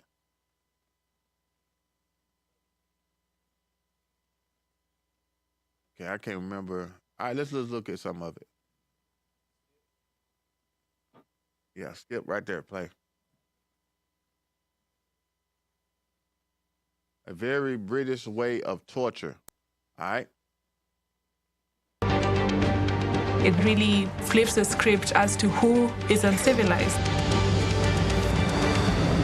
Al Jazeera News. All right. We might get hit for it, so skip. All right, let's leave right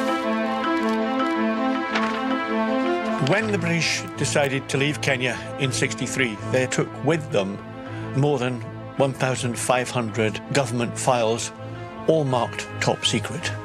Over the next 40, 50 years, these documents were spirited away and hidden in a facility known as Hanslope Park, linked to GCHQ, which is used by MI5, MI6, hidden in plain sight. And when you tried to request these documents, you were told that they didn't exist. All right. There you go. The white man being what? He's being crafty again. Took their files and documents, all right? Fast forward. People. All right, it's 2013. Not long ago. They are in their 70s and 80s now, but they traveled thousands of miles. These are members of the Mau Mau. They're in their 70s and 80s now. These were the freedom fighters. From their homes in rural Kenya, seeking justice, they say, is more than half a century overdue.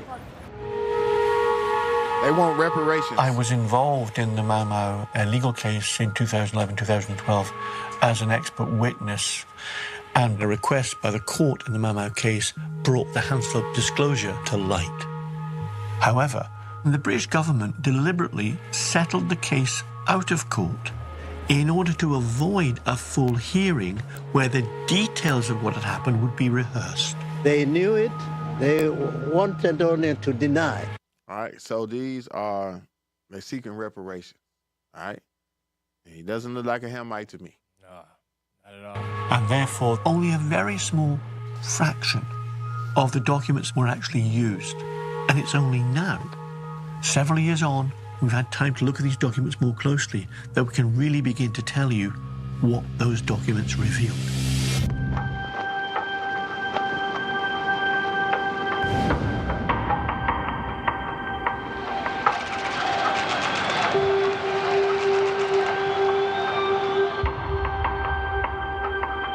India has already broken away from imperial rule.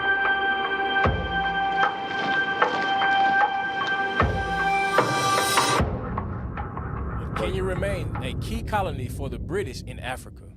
In 1952, Kenya was a colony of the British. It had been a colony since 1920 officially, sort of overseen by the Colonial Office in the UK.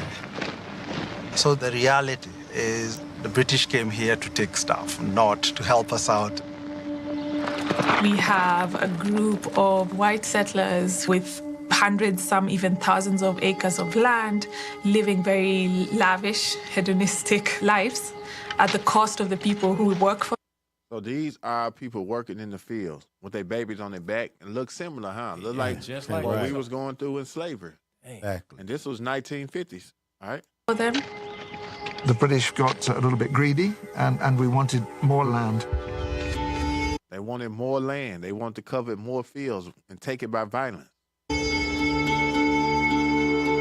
1950, white settlers inhabit over 30,000 square kilometers of the most fertile farmland. Over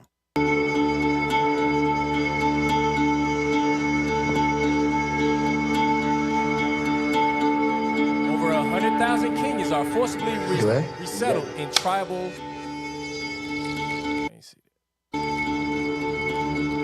Kwandika kwa mushara matekwariria determine our pay na without. mundu angiraga wira. Huh? I was trying to read. It's going fast.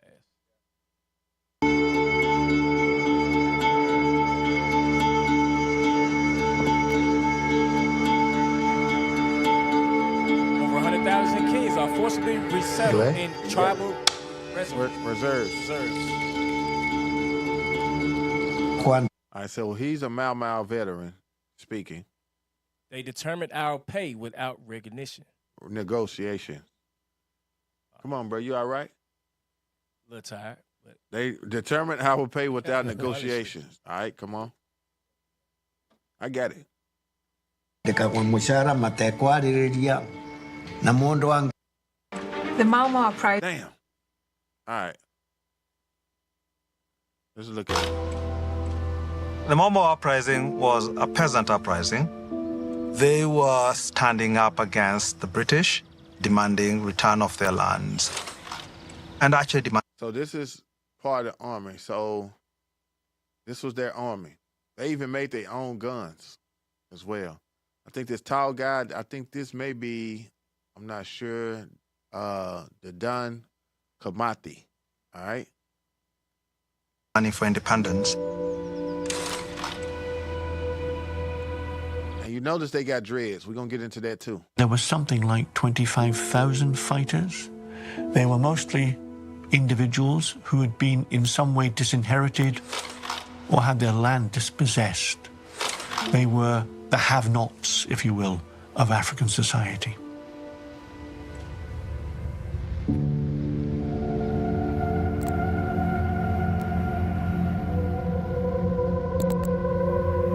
There's blood and stuff on the floor.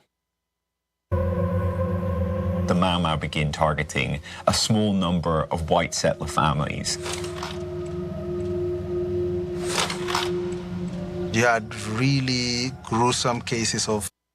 Yeah, so we can't play too much of it. They probably already going to hit us. But y'all can go back and watch this on your own. But yeah, this was a real rebellion. It was them fighting against the people. Line against Mau Mau. Tortures would now become run by the state in institutions in a controlled and measured way. This would be far, far worse than anything that had gone on before.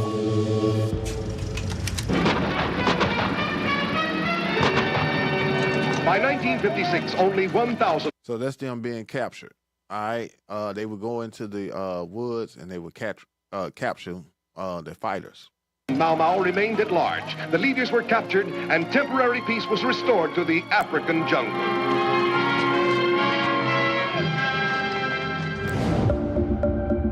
By the mid-1950s, the military war against Mau Mau is largely won. All right.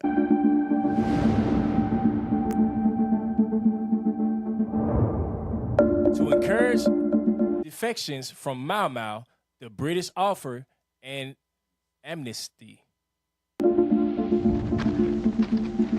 So that's the army right there. They capturing them and sending them to these concentration camps. All right, that's a lot of black men. The problem that is faced by the colonial government is they have essentially, by this point, put tens of thousands of Kenyans in detention camps that are meant to hold people who are suspected of being in the Mau Mau and who have failed to renounce the oath of allegiance. Y'all notice now they got who doing their dirty work? They own people. All right, we fast forward a little bit. Now you see the white man is paying these coons. All right, that's what they call them coons. Now they're carrying out the bid of the white man. All right? Because they gave them what? Amenities. They gave them different things to make them work for them. All right? To the Mau Mau.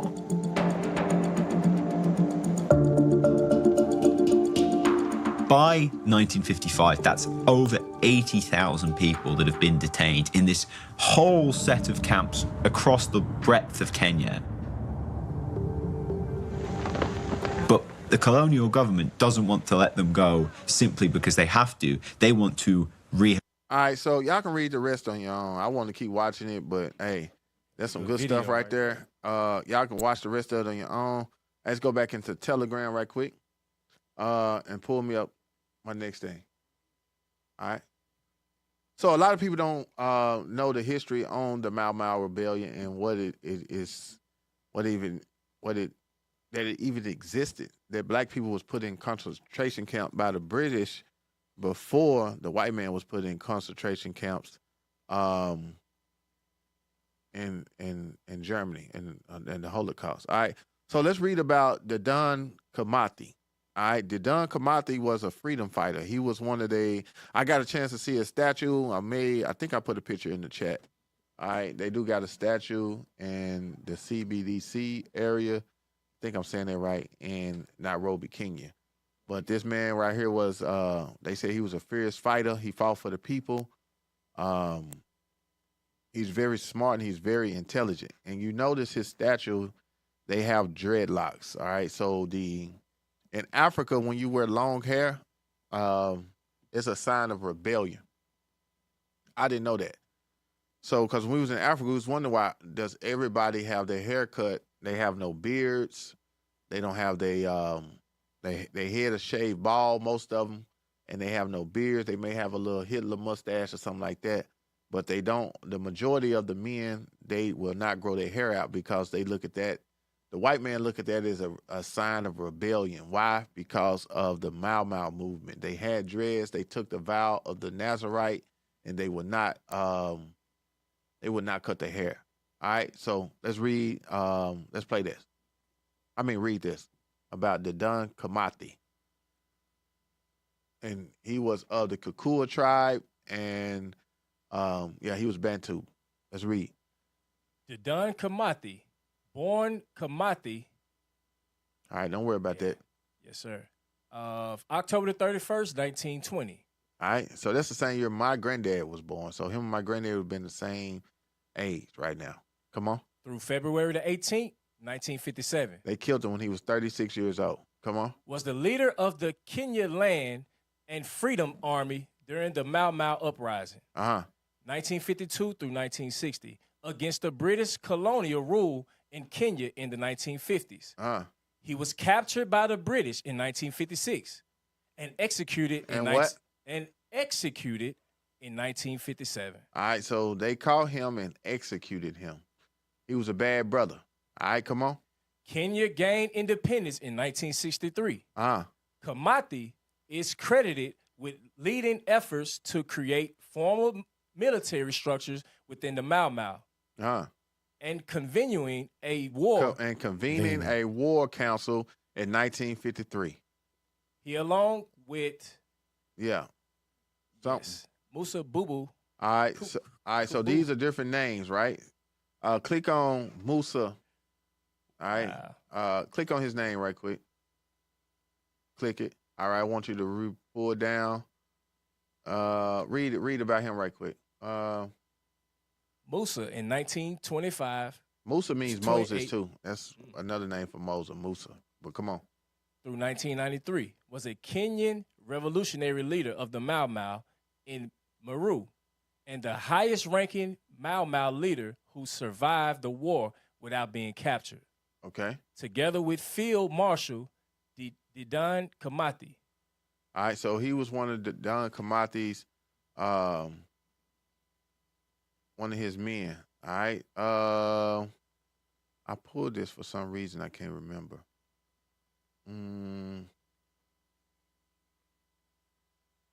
Why did I pull this? I can't remember what I looked it up. He was born such and such, such and such. He died 1993, which one long ago. He's a freedom fighter. He had 9 children. I pulled this for some reason. I think it said he was Bantu somewhere. Does it say that? I think that's why I pulled it. Let's go back. Just go back out. He was a freedom fighter. Go back out. All right, yeah. Continue to read.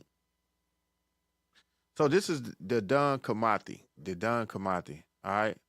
Was one of his field marshals, Kenyans, nationalists. Live. All right, let's go back out. Oh, hold on. Kamatis was likely born during the 1920s. I said, where's his father? Okay, so this is just the life of Dedan Kamati. So this is something good y'all can go back and read on your own as well about Dedan Kamati. All right? He was a freedom fighter for his people. All right? All right, go back to Telegram.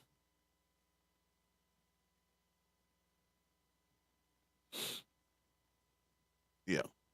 All right, yeah, pull this up. This is statue that was downtown. I actually took, and I'm doing that. Yeah, go back. All right, give me the statue.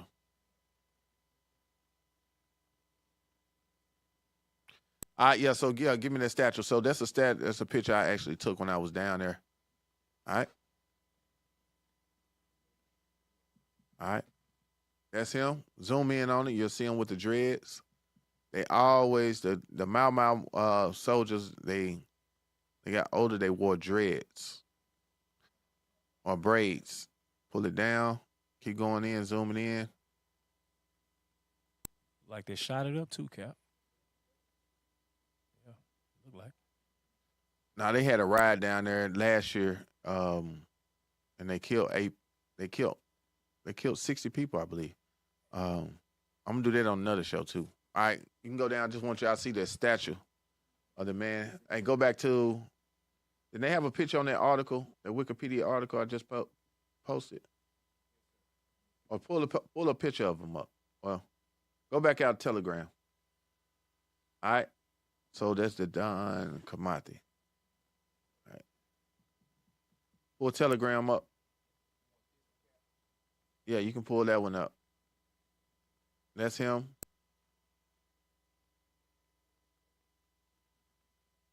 All right, the Don Kamati, 63 years of injustice. Yeah. That is our people.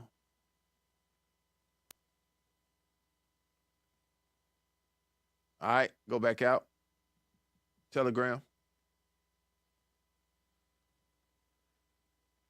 Let's move faster. We got like 20-some minutes. All right. It's about the same thing. I just play it.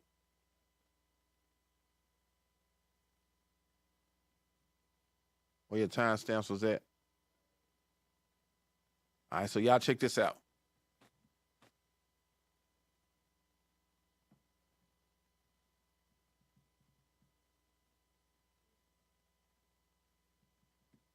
All right. Be careful, be careful. All right, so what's going on right here? Okay. Then they seared his eyes with hot coals. They kept him there for 8 days. I rewind it. Still exists. He'd not been back for nearly 50 years, but today he took us to the place that changed his life forever.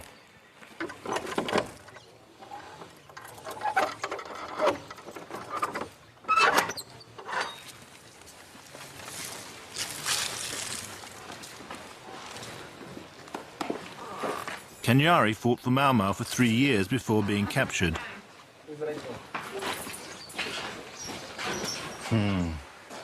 This is the place. So when they captured him, play.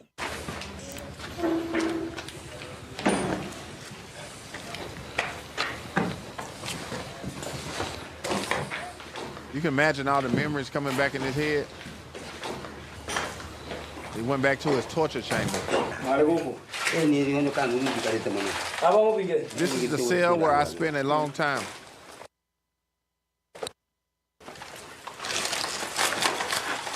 Okay. No, be careful, be careful. So they hang you upside down here?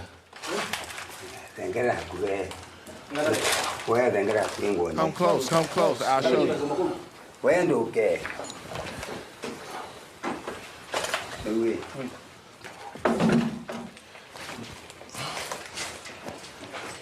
Yes, I see. Be careful, please. That man probably 80-some years He old. told me how naked, tied by his feet to the bars, he was brutally beaten on the testicles with a stick. This is how I was hanging. They said they was beating him in the balls with a stick, butt naked. I'm telling you, man. Esau is the damn devil. Yes. Give me Hebrews 12. Yeah, before you 16. There was no profane person in Esau. Well, go before ahead. you move to that, I'm gonna read back on that article you had. It says the British created detention camps for people suspected of being associated with the Mau Mau, including the elderly and children, and used methods of extreme torture to find information and limit uprising. That's what you just saying right there. Yeah. That's exactly what you just saying right there. Yeah. Good cap scripture for him. You got it? Yes, sir. Read it. The book of Hebrews, chapter 12, verse 16. Lest there be any fornicator or profane person as Esau, who for one morsel of meat sold his birthright. Yeah, so they beat this man in the testicles, butt naked. It's a torture chamber. I would say it ain't no telling what all they was doing, man. Right. Yeah. Verse 7.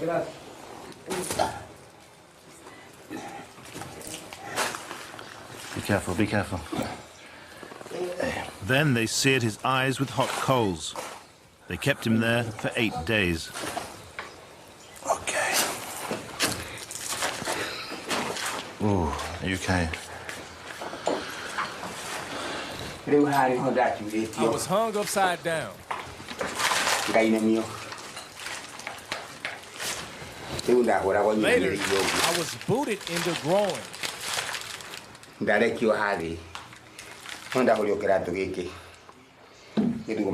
I urinated blood.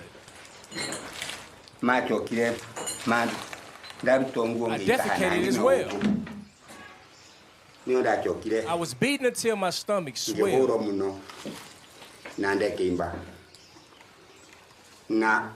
what was done to me.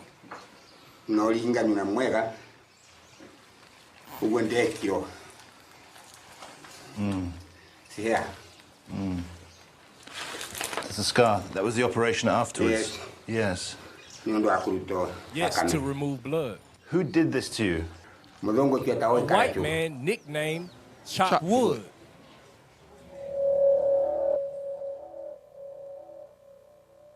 Chop Wood gonna get payback. That's right. What do you feel in your heart now about the men that did this to you? I feel very, very bad. If they had just killed me, I would have been at peace. Instead, they gave me so much pain. I couldn't have children. I'm poor. I'm just a piece of scrap. Hey, get Isaiah chapter 14 and verse 21. This is why we got to keep the commandments, because this is exactly what's going to happen to them. This is what the Bible say. Give me that right quick. Isaiah chapter 14 verse. The book of Isaiah chapter 14 verse 21. Uh-huh. Prepare slaughter. Prepare what? Slaughter. Uh-huh. For his children. For the children that did that to our people. Come on. For the iniquity of their fathers. Of their fathers. Come on. That they do not rise nor possess the land. They ain't going to rise or possess the land no more. When Christ come back, prepare slaughter for them and their children. Come on. Nor fill the face of the world with cities. They won't be able to rise or fill the face of the world with their cities. Ain't going to be no more America. Ain't going to be no more Europe. Ain't going to be none of that. You're going to see the Israelites as the rising nation on this earth. That's right. All right, push play.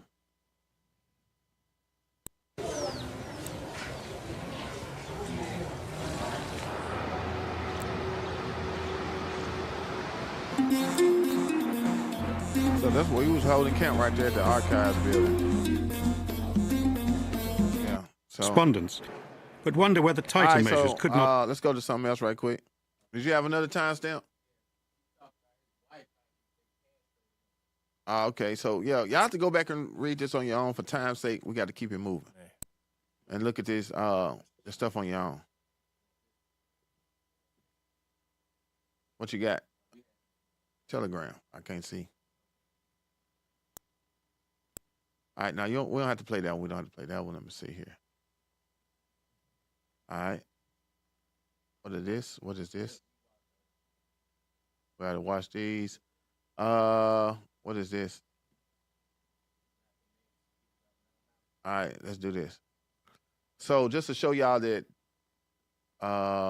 Malcolm X, he spoke about the Mau Mau, and you probably heard it in his speeches, and you didn't know what he was talking about. All right. So it says, when did Malcolm X speak about the Mau Mau in Kenya? All right. That's something I Googled. Let's see what it says. Read that. Blow it up. Malcolm X discussed the Mau Mau rebellion in Kenya during a speech at the Harlem rally on December the 20th, 1964. Uh-huh. He also spoke about the Mau Mau during his travels across Africa in October 1964, where he visited Kenya. In this speech, he praised the Mau Mau as the greatest African freedom fighters and expressed his admiration for their struggle against colonial rule. All right, because our people back then, they knew who the enemy was. The people knew that the white man was the enemy.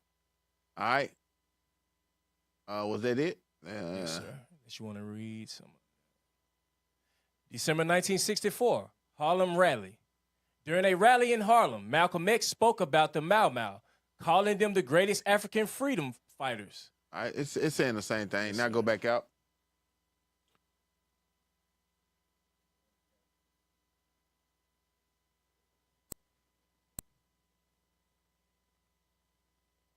They always tried to find a way to oppress us, you know. All right, yeah, so let's pull this one up. Let's see what J. Edgar Hoover thought about the Mau Mau.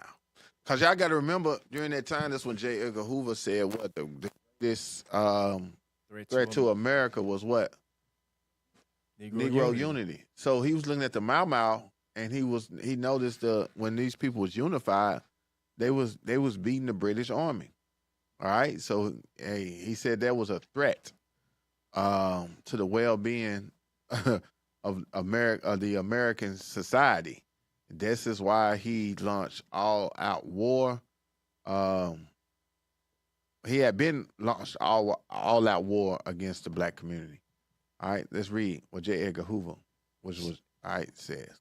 J. Edgar Hoover viewed the Mau Mau movement in Kenya with extreme suspicion and alarm. All right, so it said J. Edgar Hoover viewed the Mau Mau movement in Kenya with extreme suspicion and alarm. Come on. Equating it with a potential black revolution. All right, so he was equating it with the black revolution that was going on here in America. Come on. And fearing and what? And fearing its influence. And doing what? And fearing its influence. He feared the influence of the Mau Mau movement, all right, over here in America. He feared, all right, come on. And fearing its influence on domestic civil rights movements in the United States. He even likened a potential coalition of domestic black political groups to the Mau Mau rebellion. I read it again. Yes, sir. Okay. And fearing its influence on domestic. I read it. It says, and fearing its influence on domestic civil rights movements in the United States. All right, it says, and fearing its influence on domestic civil rights movements in the United States. So what that means? All right, so he was very fearful that the Mau Mau movement would influence groups like the Black Panthers, SNCC, other movements like that was going on in America. You know, even at the time when you had a lot of these gangs that was developed back then, the Gangster Disciples, the Black Disciples, right, the Bloods and the Crips and stuff. He was fearing that this would go on during this time, during the civil rights movements in the United States. Right. He even likened a potential coalition of domestic black political groups to the Mau Mau rebellion. All right. It says highlighting his concerns about a potential messiah. I say unifying the movement. All right. So he was always doing what? Trying to kill the black messiahs. Now, so you understand why he killed Fred Hampton. Right. Fred Hampton to him was like the Don Kamati. You know what I'm saying? He was like, he had to kill these people. He had to either incarcerate these people or he had to kill them. All right? Come on. Read this perception. This perception stemmed from his broader paranoia about communist influence and his belief that any significant black mobilization was inherently a threat to the existing social order. All right. Fear of a black revolution. Hoover and the FBI viewed the Mau Mau movement with its violent resistance against British colonial rule as a model for a model of potential uprising by black Americans against the established power structure. I read it again. I can't get it, but I don't know. Read it, Doc. I need it blowed up. Yeah, blow it up so he can see it.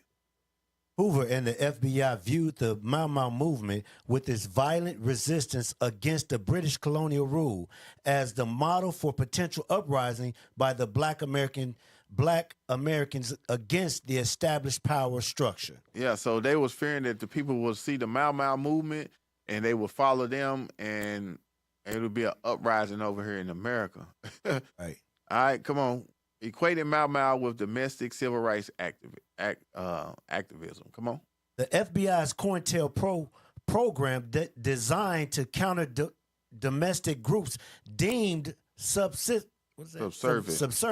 targeted civil rights organizations in part because of the perceived threat of a black revolution, drawing parallels between the Mau Mau and these groups. So the FBI, all right, according to El-Pro, the CIA was watching the Mau Mau movement very closely, you know, and they helped the British to what? To conquer them, all right? And they did not want this to go on over here in America. Right. Concerned about unifying the Messiah, J. Edgar Hoover, and the FBI memos warned a potential force of charismatic leaders to emerge who could unify and electrify the militant black nationalist movement, all right, similar to the way the Mau Mau rebellion was led. So again, this is why they had to subdue the Black Panther movement. Yeah, so they had to oppress this movement over here where our people was fighting for equality. They had to suppress it here because they seen what happened over there. Right. If we come together. Yeah, it was spreading all throughout Africa. It was spreading through South Africa, Nigeria, Liberia, Uganda. The Mau Mau movement, that army was spreading. People were starting to fight back because not only was the British colonizing Kenya, but you had other European nations, white people that was colonizing these other lands and stuff too. So they were starting to fight back. Right. So they had to subdue the Mau Mau people. All right. Let's go back to Telegram right quick. Go back to Telegram. Yeah, I got it right quick. All right, where did we stop? State of emergency. No. Let's get, I got somewhere about SNCC. Let me see what this is. I get a script, Cap, while you do Yes, that? sir. Yes, sir. Get somewhere. Give me Zephaniah chapter 2 and verse 1. Watch this, because this is what the brothers was doing. They was trying to gather themselves together to fight oppression. They was trying to come together. And that's what black folks over here, we just don't do. We don't see it. Right now, you see the movement coming together under the Bible, under the banner of the Bible. Read that for me. The book of Zephaniah, chapter 2, verse 1. Gather yourselves together. That's what we doing. That's what they tried to do to come against oppression, fight against oppression. Come on. Yea, gather together, O nation not desired. We wasn't desired. The Mau Mau's wasn't desired. They wanted their land back. They was fighting oppression. You got the British colonial colonists coming over there doing the same thing that they did over here in America.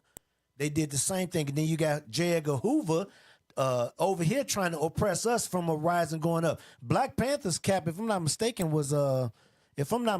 they were doing good far as welfare, the WIC. The WIC, yeah. They started that with the WIC, helping the women and children.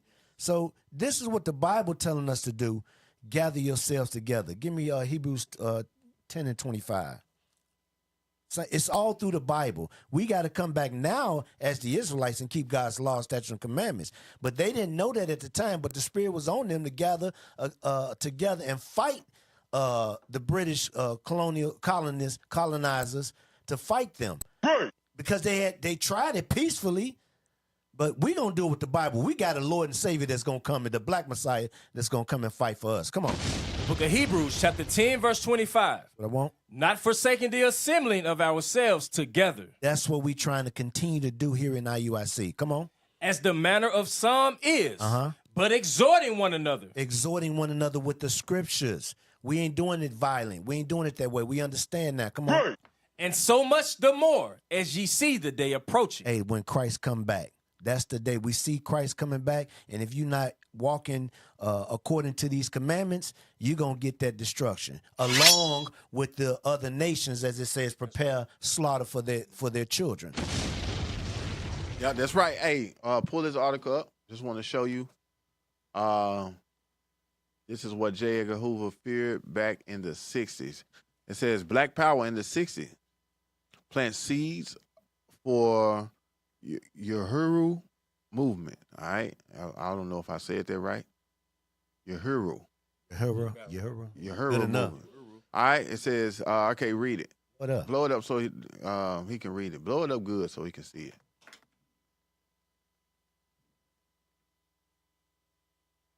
A veteran of the Black Power movement of the 60s, Chairman O'Malley had participated in organizing the first membership-based student nonviolent coordinating committees. All right, that's called SNCC. All right, Student Nonviolent Coordinated Committee. The acronym is called SNCC. All right, Organization in the United States. Come on.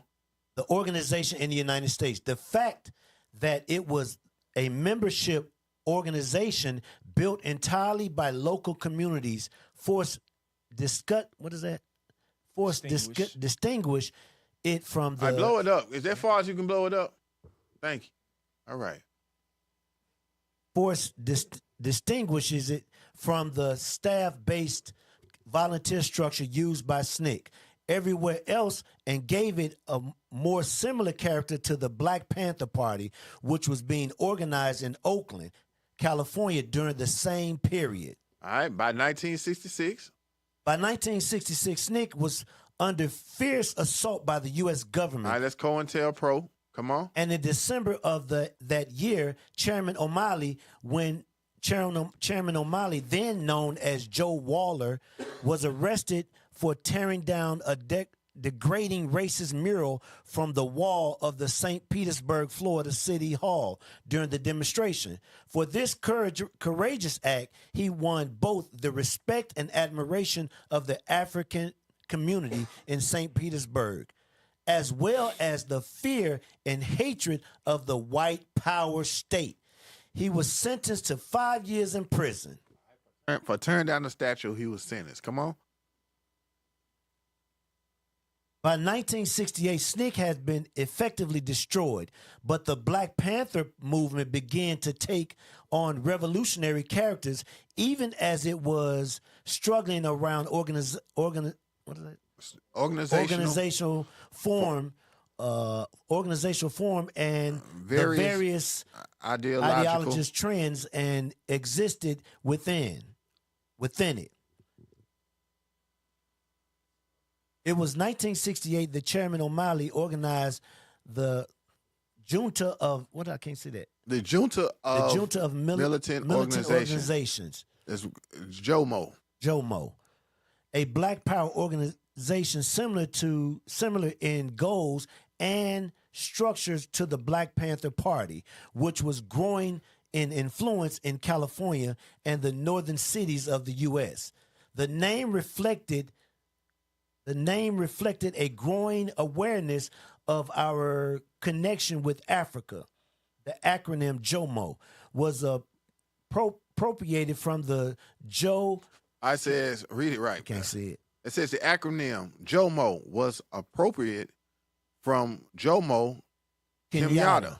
All right, Jomo Kenyatta was the first president of Kenya. All right, who was widely and mistakenly believed at the time to be the leader of the Mau Mau. All right, so Jomo Kenyatta was a leader of the Mau Mau. He turned on the Mau Mau. All right, he turned on them and took bribes from the government, the British and stuff like that, and he helped conquer the Mau Mau. I said the revolutionary anti-colonial organization in Kenya, also known as the Land Free Army. The need to identify with Mau Mau was also influenced by our growing awareness of the African collaborators within our own domestically colonized community. Mau Mau was known for the ruthlessness with which it dealt with those who sold out the revolution and the British colonial thugs. All right, so Jomo Kenyatta he sold out. All right, but yeah, the SNCC and stuff like that, they was watching the Mau Mau movement. That's my point of bringing this all out. All right, let's go back out. Just bringing y'all awareness on the Mau Mau movement and what was going on in Kenya. We got a lot of different stories y'all can read. This man right here, it's a black man. He was making guns and stuff like that. Y'all need to fight the British. You know, he was a gun maker. All right, So, hey, all praises to the Most High. So how much time we got left? I got 2 or 3 minutes. All right, y'all. So look, man, we're going to grade to end it. I know this wasn't one of those hype classes. This was more of a historical class. Wanted you to understand what's going on in Kenya up until this day. We're going to keep talking about Kenya and the lands that we visited to show our people that the Israelites are there, because you do have idiots out there who saying that the Israelites are not in Africa. We all got on slave ships and we was brought to the Americas, and this is where the bulk of us are, and this is where we're supposed to be teaching at, as if we're not here already teaching. Been teaching this for years on top of years, establishing schools throughout almost 50 states here. We've been concentrating on Babylon the Great, but now we have ventured off, and now we're going into the islands, and we're going to different continents. We're searching for the lost sheep of the house of Israel. That's our job. That's what we're supposed to be doing. So if you're not doing that, if you have a leader that's telling you that you should not be doing that, you might want to consider reading the Bible for yourself and maybe getting away from that leader. You know what I'm saying? Who's has something negative to say about the Israelites when we go in places. And when we do go places, we're going to come against scoffers. We're going to come against people who hate the Bible, just like we do in America. Just the difference is, like, when you go in other countries, hell, they might just pick up stones and start throwing them at you. Right. Hope they knock you out, and then they stone you to death. Right. You know what I'm saying? Knock you unconscious, then you through. You never know. So don't never let nobody tell you that the Israelites are only in America. That is a lie. They do not know the Bible. Or maybe they know the Bible, they just haters. I don't know. But look, we're going to ask everybody to get their phone out. Tell us how we did on this broadcast. All right. So take this time right now to enhance our broadcast kindly. Spare a minute to provide feedback by answering 5 brief questions. All right. By answering 5 brief questions. Hey, y'all, let's not forget, all right, to donate to the Booster Club. Donate to the Booster Club, y'all, so we can get back to these places. Y'all see it right there. All right, right there, the Booster Club. Donate to that right there, man. Look, it's on your screen. It's a QR code. All you got to do is pick your phone up, cut your camera on. You're going to see 2. You're going to see yellow square. Click the yellow square. It's going to take you to our PayPal, and you're able to donate. You know what I'm saying? So we're getting ready for the Land Blitz that's coming up this week. So get your donations ready, you know what I'm saying, to help us to where we're able to purchase land, you know, so we're able to travel to these different places and wake up the 12 tribes of Israel, man. So there's another QR code you can get if you want to subscribe to all of IUIC Nashville pages, from Facebook to TikTok, to Instagram, YouTube, whatnot. That's the QR code right there if you want to continue to follow us. Catch us every Wednesday right here at 6 p.m. If you want to catch our latest camp videos in the classroom, those type of things right there, you're going to go to IUIC Nashville. Just scan the QR code, subscribe, so you can get that notification. All right? So with that, y'all, look, man, we're going to go ahead and end this, man. We got the Power Hour coming up next, man. That's right. Deacon Joshua and the men out there in Phoenix, Arizona. Phoenix, Arizona, man. They always bringing that fire out there. So, man, look, y'all stay tuned.